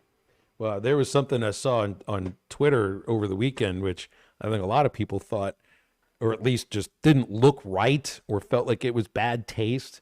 I guess there was a recruiting visit at Texas for a lot of football players, and they had Lamborghinis waiting in the parking lot for them. Oh, yeah, I saw that. That's amazing. That's awful. Now the car dealers are out on the open, but we knew that would happen. Oh, it's just, the look is awful. I know young guys probably go, wow, that's really cool. But what does that mean now? In order to recruit, you got to copy them and then bring out all the fancy cars when the guys come walking up. I'm not opposed to college players getting some money, but Lamborghinis and $1 million deals, $2 million deals, all that stuff, that's too much. Yeah, it was I remember there were their athletic department, were football programs that got death penalties for cars going to somebody. Pretty sure I remember that was kind of the precipitous death of the Southwest Conference with SMU, right? Yeah, absolutely. There is another side to this, though, guys, and I've got good friends that hate.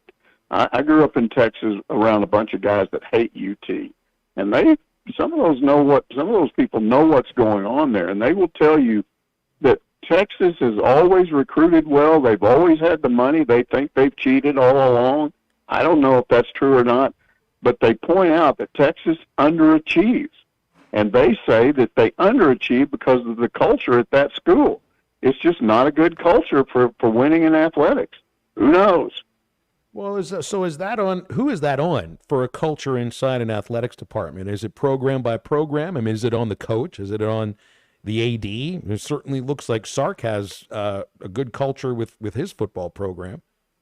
Well, I don't want to get into politics too much because I don't like to mix that with sports. But what the implication is that Texas is such a woke type school that they get athletes in there and they just start thinking, well, I don't have to work hard. The guy I'm talking to more often than not about the comparison, he's always talking about Saban at Alabama, and he said the thing that made Saban what he was is he got 5-star guys to work like 3-star guys. Texas, he claims, doesn't do that. Their 5-star guys act like they're 5-star, and it's harder to motivate them. I mean, I'm not there. I don't know what happens there. I do know that if you look at their recruiting, especially in football, they've underachieved over the years. They just have. They should have been right up there with Alabama every year, and they haven't been. So whether that changes or not with them coming into the league, who knows? But, they're coming, and Razorback fans hate them. So, but they love to play them, too. So the rivalry, the biggest rivalry Arkansas fans have ever had is coming back. Arkansas football fans, it's coming back. For basketball next year, are you looking forward more to that Tremont Mark at Texas game, Arkansas, Texas, or more to the Arkansas-Kentucky game? Oh, I think that Kentucky game's going to be wow. I mean, imagine Cal going back there and what that's going to be like. Razorbacks, I'm just telling you, Razorback fans cannot wait for basketball to start. For all I talk about NIL and, it's bad to be buying players, that's what they're doing with these guys, and, I mean, it's a heck of a class. And I like the addition of Trevin Brazile. A lot of people are mad about that, but I'm telling you guys, I don't think Calipari would have done this if he didn't think it was a good idea. I think it's a good idea to have a guy, at least one guy that was on this team last year, a guy that's around these guys that can tell them, hey, here's the culture in Fayetteville, here's what it means to be a Razorback. You just need a guy like that. And I also think anybody that's ever had an NIL injury or an ACL injury can tell you that when you come back, you're always skittish about that because you don't want it to happen again. And I think he had some soreness last year. I think he didn't go all out, but by all accounts, he did well at the combine. He had a really high vertical, and I think he'll come back and look more like the guy we saw 2 years ago before he got that injury. Mike, let's leave it there. Run out of time. I appreciate you hopping on as always today. Thank you. See you. Thanks, Mike. Mike Irwin, Pig Trail Nation, with us each Monday on Halftime. Getting out to do any cold water bass fishing anytime soon? Make sure you got the Umbrella Flash Mob Jr. with you. It is the best for duplicating a small school of shad. You work it from the top of the water column to the bottom. Doesn't matter if you're trying to win a bass tournament or whoop up on a bunch of white bass and stripers, the Umbrella Flash Mob Jr. will catch them. Find it at Walmart, LearNet.com, and tackle stores all over the place. Can also get with us, the McLarty Daniel Hotline open for the remainder of the show as the home stretch approaches. 877-377-6963. Halftime is right back. This is Halftime. You can now download our new app in the iTunes or Google Play Store. Listen anytime and anywhere on your favorite mobile device. Just search Hit That Line Now. Celebrate freedom in a new RV from Camping World in Van Buren, Arkansas. For a limited time, get into a new RV starting at just $104 per month and see America for less. As part of America's #1 RV network, we've got an RV for every lifestyle and a payment for every budget. Buy with confidence at Camping World, knowing every RV comes with a 3-year Good Sam Elite membership and access to our nationwide service network. Make sure your next summer adventure is the best one yet. Click, call, or visit Camping World in Van Buren today. Certain restrictions apply. See dealer for details. At Arvest Bank, we believe in the power of community. That's why we recognize, serve, and support communities of all kinds. From small towns to big cities, business startups to large companies, young families to seniors, and those with shared backgrounds and interests. We value your contributions and are proud to work alongside you because every community deserves a financial partner who cares. Arvest Bank. We believe. The best Tex-Mex and even better service is at Joe's Grill and Cantina in Fort Smith. Every Friday is Fajita Friday, featuring their charbroiled steak and chicken. It's tender, full of flavor, and comes with all the fixings. Saturdays are for endless enchiladas with Joe's homemade enchilada sauce and all the beef, chicken, or cheese enchiladas you can eat. Joe's Grill and Cantina. Great Tex-Mex, even better service. 3400 South 74th Street, across from Harps. Do you need help with your next project? Metters Lumber True Value is here to help. A family-owned business since 1936, the staff has more than 90 years of experience in construction and the hardware business. If they don't have what you need, they know how to get it, and they are more than happy to accommodate your special order. So whether it's building a new deck, a paint project around the house, or needing a new set of tools, Metters Lumber True Value has everything you need. With locations in Alma, Ozark, and Clarksville, and you can shop online at metterslumber.com. Metters Lumber True Value.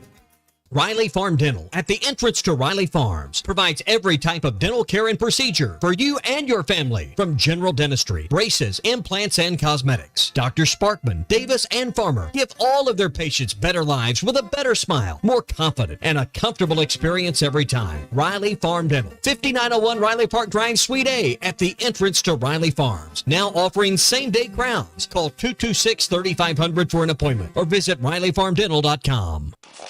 Attention homeowners, storm season is here, and it's time to take action to protect your property. At H&H Tree Service, we've got you covered. Licensed and insured, our expert team specializes in removing dangerous trees and limbs, keeping you and your loved ones safe. Plus, count on us for thorough storm cleanup services. Our service area includes the entire River Valley and parts of Oklahoma. Don't wait until it's too late. Call H&H Tree Service at 479-227-9480. H&H Tree Service, your safety is our priority. Precision Garage Door features the finest quality materials, installation, and service for all your garage door needs, including garage door repair and new garage doors and openers. Fully licensed and insured with the largest showroom in Northwest Arkansas at 1907 Town West Drive in Rogers and in Fort Smith at 416 North 10th Street. Call Precision Garage Door today at 844-PDS-DOOR or check them out online at PrecisionDoorNWA.com. Financing is available. Precision Garage Door, voted best garage door company of Northwest Arkansas and the River Valley.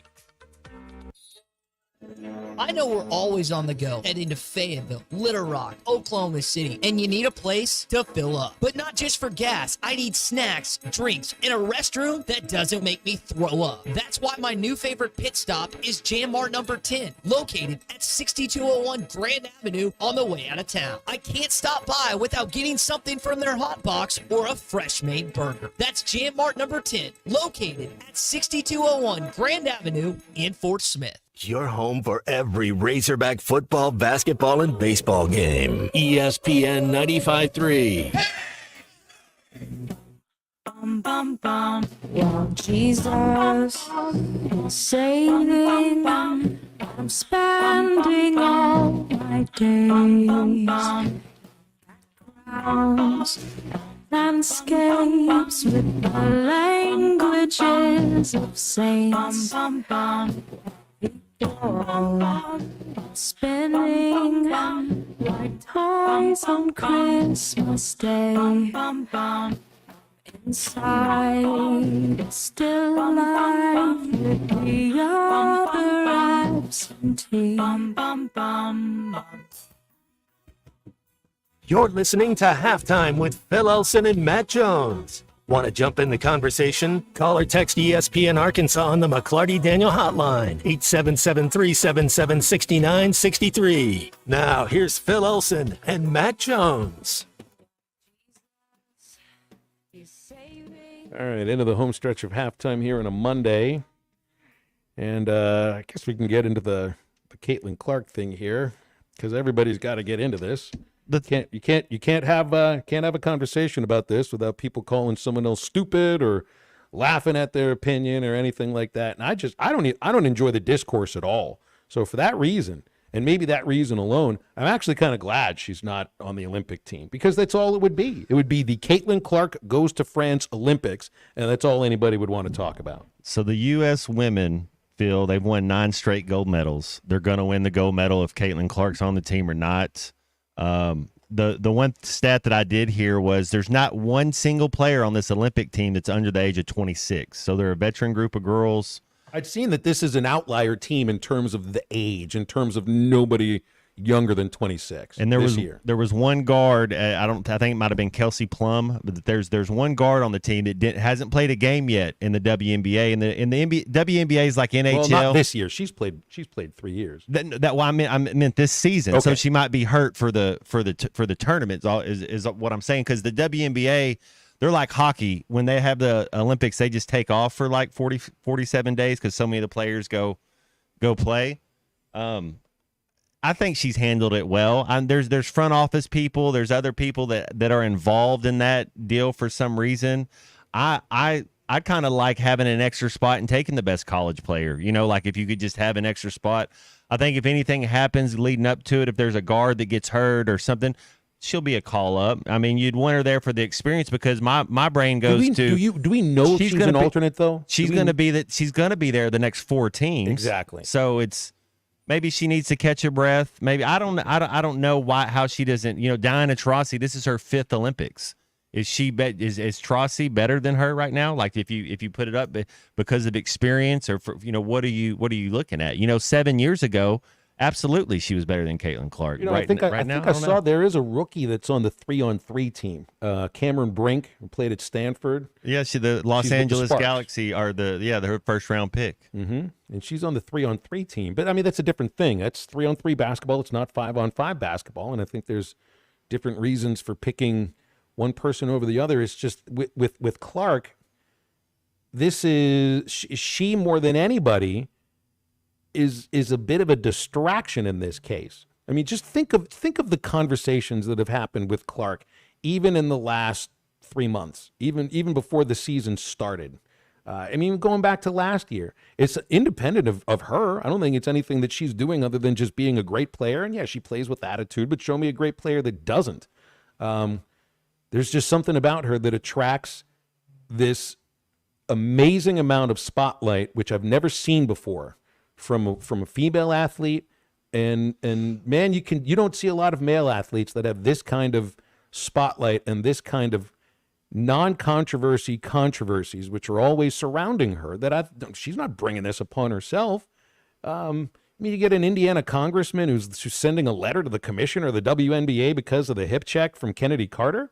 Did you see Clark throw an elbow to Carter, the play on the other side of the floor before that? Again, it's like this is from what I'm learning, the WNBA is a hardcore physical league, and she's learning how to deal with that. But I just don't expect that on a bad team too. I don't expect also on the Olympic team, Matt, that she would have played very much.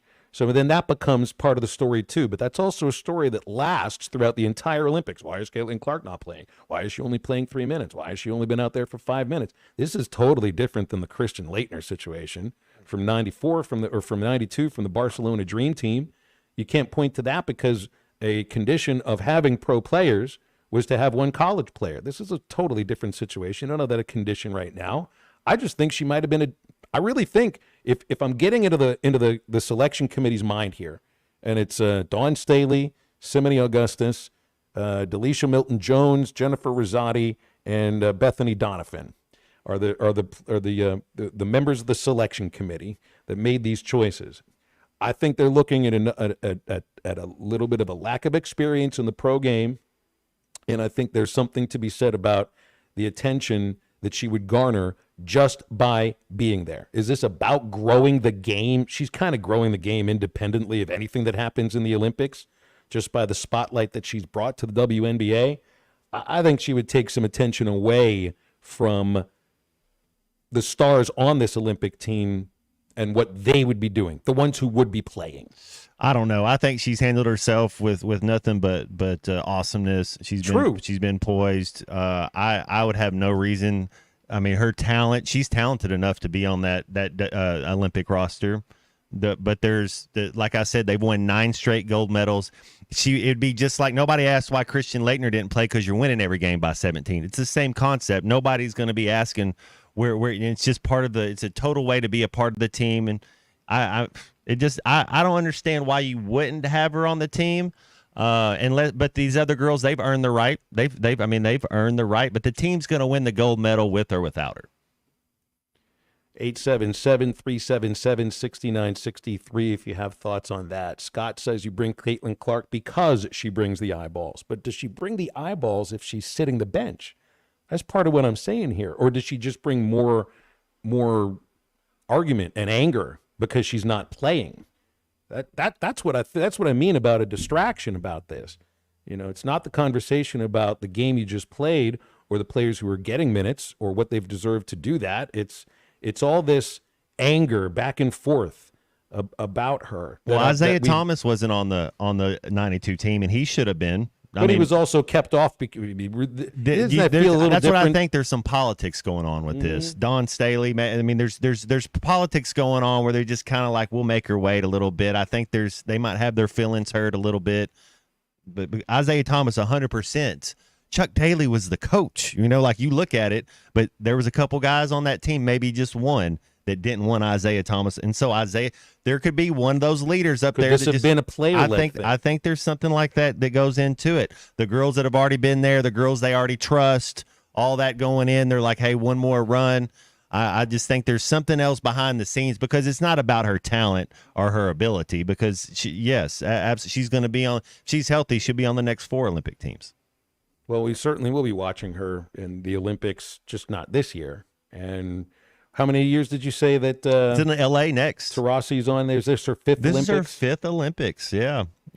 Clark Linda playing in 5 Olympics. You don't know the health. You don't know how long Clark plays in the game, but you got to think the next Olympics is in L.A., the next Summer Olympics. I think she'll be on that team. JT wants us to name a star on the Olympic team. That's what I mean. Kelsey Plum is a star. Asia Wilson is a star. She's the best player. Yeah. These are all stars. Diana Taurasi's a star. Just because you've not heard of them or not paid attention to them doesn't mean that they're not stars. Brittany Griner. These are all stars. I mean, there would probably be different levels of stardom. Daryl throws it out if he was a former Razorback. I mean, what are we talking about here, Dale, if she was a former Razorback? I would try to look at it from the same position.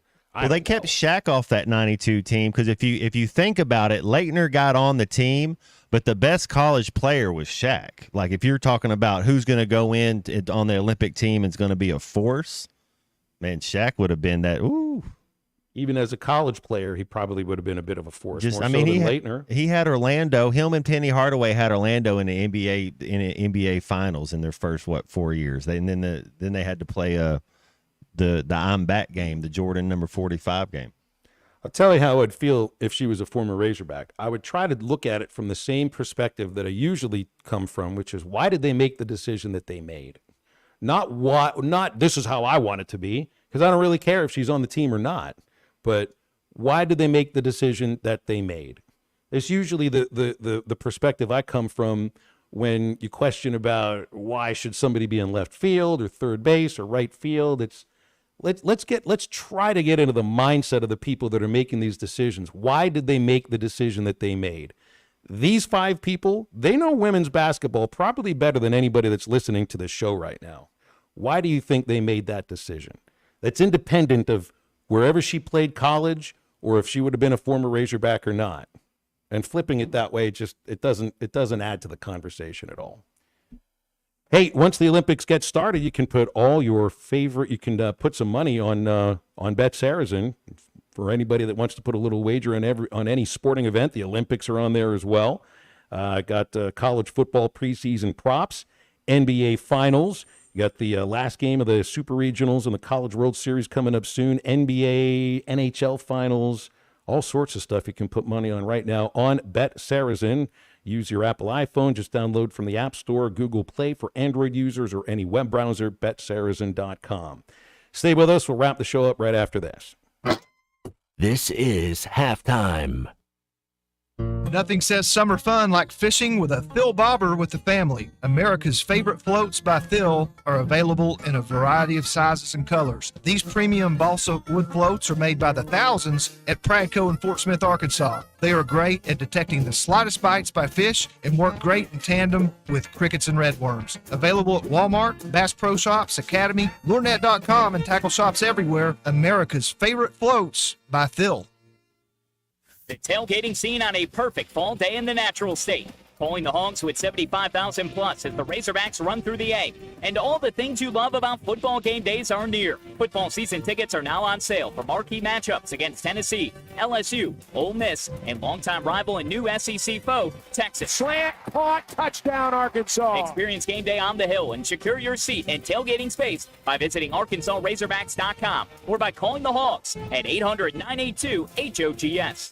Have you tried the TGI Friday weekday deals? On Monday, they have 50-cent wings, traditional or boneless, 10-piece minimum. Tuesday, cheeseburgers and fries with a fountain drink for $10. On Wednesday, Cajun shrimp and chicken pasta for only $12. On Thursday, enjoy a half a rack of ribs for only $12. Stop by and check out the weekday deals at TGI Fridays, I-540 at Rogers Avenue in Fort Smith. In here, it's always Friday.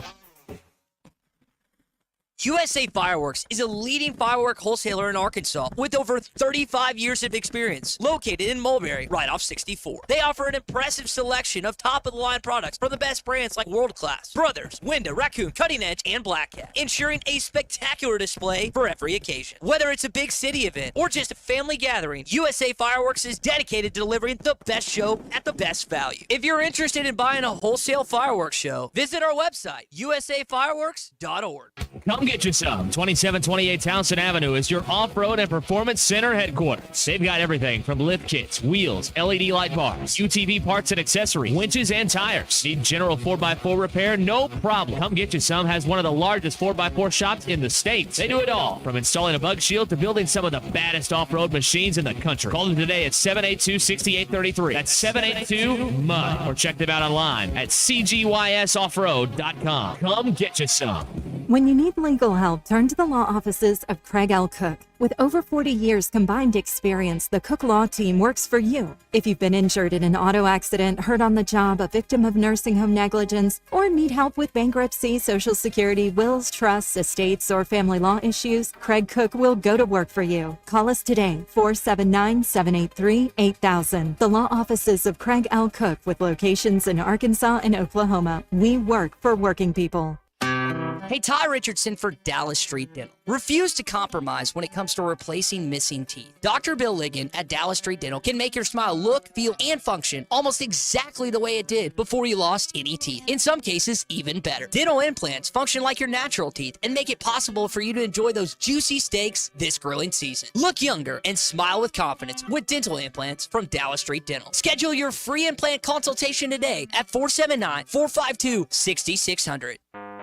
Hello, this is Mike Giacomo at Arvest Bank, inviting you to join us in the fight against hunger during Arvest's 14th annual Million Meals campaign. All the money goes directly to our communities, and there is no amount too small. Even just $1 provides 5 meals to those in need. Now, through the end of the month, you can easily make a monetary contribution at your nearest Arvest branch. You can also donate online at arvest.com/millionmeals. And if you're an Arvest customer, you can go directly to Arvest Go mobile app. Arvest makes no representation that any contribution is tax deductible. Please consult your tax advisor. Your home for every Razorback football, basketball, and baseball game. ESPN 95.3. It's very far away. It takes about a day to get there. If we travel by dragonfly. No, it's not in Spain. You know, it's a and the wind's just.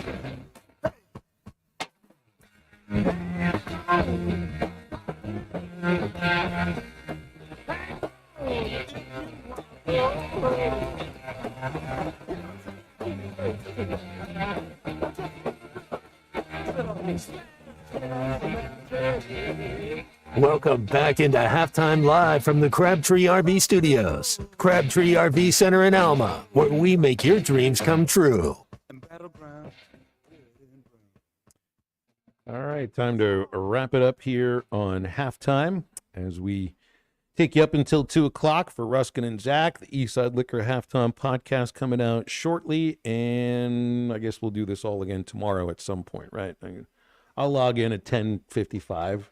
I'll remember to tell you look pretty, Matt, and you managed to stay pretty here 3 hours after. Well, about 2 hours and 10 minutes and 50 minutes after I had told you look pretty first. It's a record. Yeah, that's a long one, man. I don't know how you stay pretty like that. One of my former teammates, Mercedes Lewis, re-signed for his 19th season for the Chicago Bears, tight end from UCLA. 19 formerly seasons. known as the Pac-12. We teammates there for a couple years in Jacksonville. Man, good dude. He's a basketball guy too. Like he's 6'7" tight end. Go figure, right? Goodness gracious! I'm just trying to imagine that many years in the NFL. And it's different. This is different than like Jason Peters, because now Lewis will go to training camp. I don't think Jason Peters is signed with anybody yet, but he also hasn't retired. So that'd be the way to do it, right? Don't go to training camp and sign and just get a starting role, because you are still that good. Joe Flacco-esque. Well, I think that's right. That was last year, but Flacco, who's he with now? Is he signed with Tennessee? I think it's the Titans as the backup to Levis. Colts, Titans, okay. I forget which one it was. Yeah. I kind of get those two franchises mixed up. They've been the same, similar colors, and they've kind of been meddling for the last couple of years. Mm-hmm. Yeah. Well, got this 6 o'clock game, Georgia and North Carolina State. It's this College World Series is wild. Do you want 5 SEC teams in? Georgia's not the team to be rooting against. I did a lot of rooting against Tennessee, Kentucky, A&M. I don't feel that way about Florida, and I don't feel that way about Georgia. I really enjoy going to Athens. But maybe it's they've had enough national championships in football in recent years. They don't need to celebrate another one. What about Florida State? Would it be okay to root for Florida State? I know Alyssa Orange tomorrow would be all about that. They've never won a national title. They're not an SEC team. We've had all these programs win their first natties in recent years. Florida State didn't even make a regional last year. Look how quickly you can turn things around sometimes. Maybe by this time next year, we'll be talking about Arkansas getting another trip to the College World Series. The one that bums me out more than any of the other things is that the Kentucky Wildcats have made fewer regionals than Arkansas has made trips to Omaha. Kentucky's been to 9 NCAA regionals. Arkansas has been to 11 College World Series. And yet I really do think Kentucky's got a great chance. They held that Oregon State lineup. I think they had 3 or 4 hits for both games in the Super Regional. I mean 3 or 4 hits total, which is crazy because that's a team that can hit. And that was the last vestige of the Pac-12. Any emotion for the death of the Pac-12, man? Is that the best team that's out that you thought that could have had a chance to go was Oregon State? That's not an SEC team? Or Clemson. Yeah. It's 2 years in a row. Clemson loses in a Super Regional at home. I'm just ready for the Hogs to be relevant and competitive in football again. I don't really care about other teams in baseball right now. I want the Hogs the football team to be back to doing its thing, and then basketball team trying to make a run for the Final Four.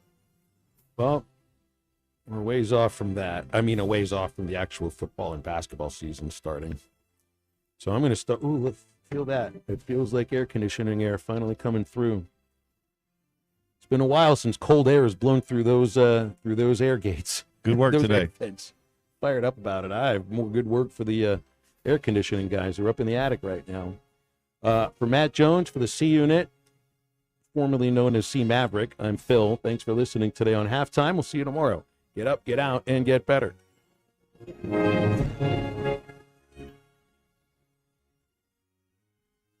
Superior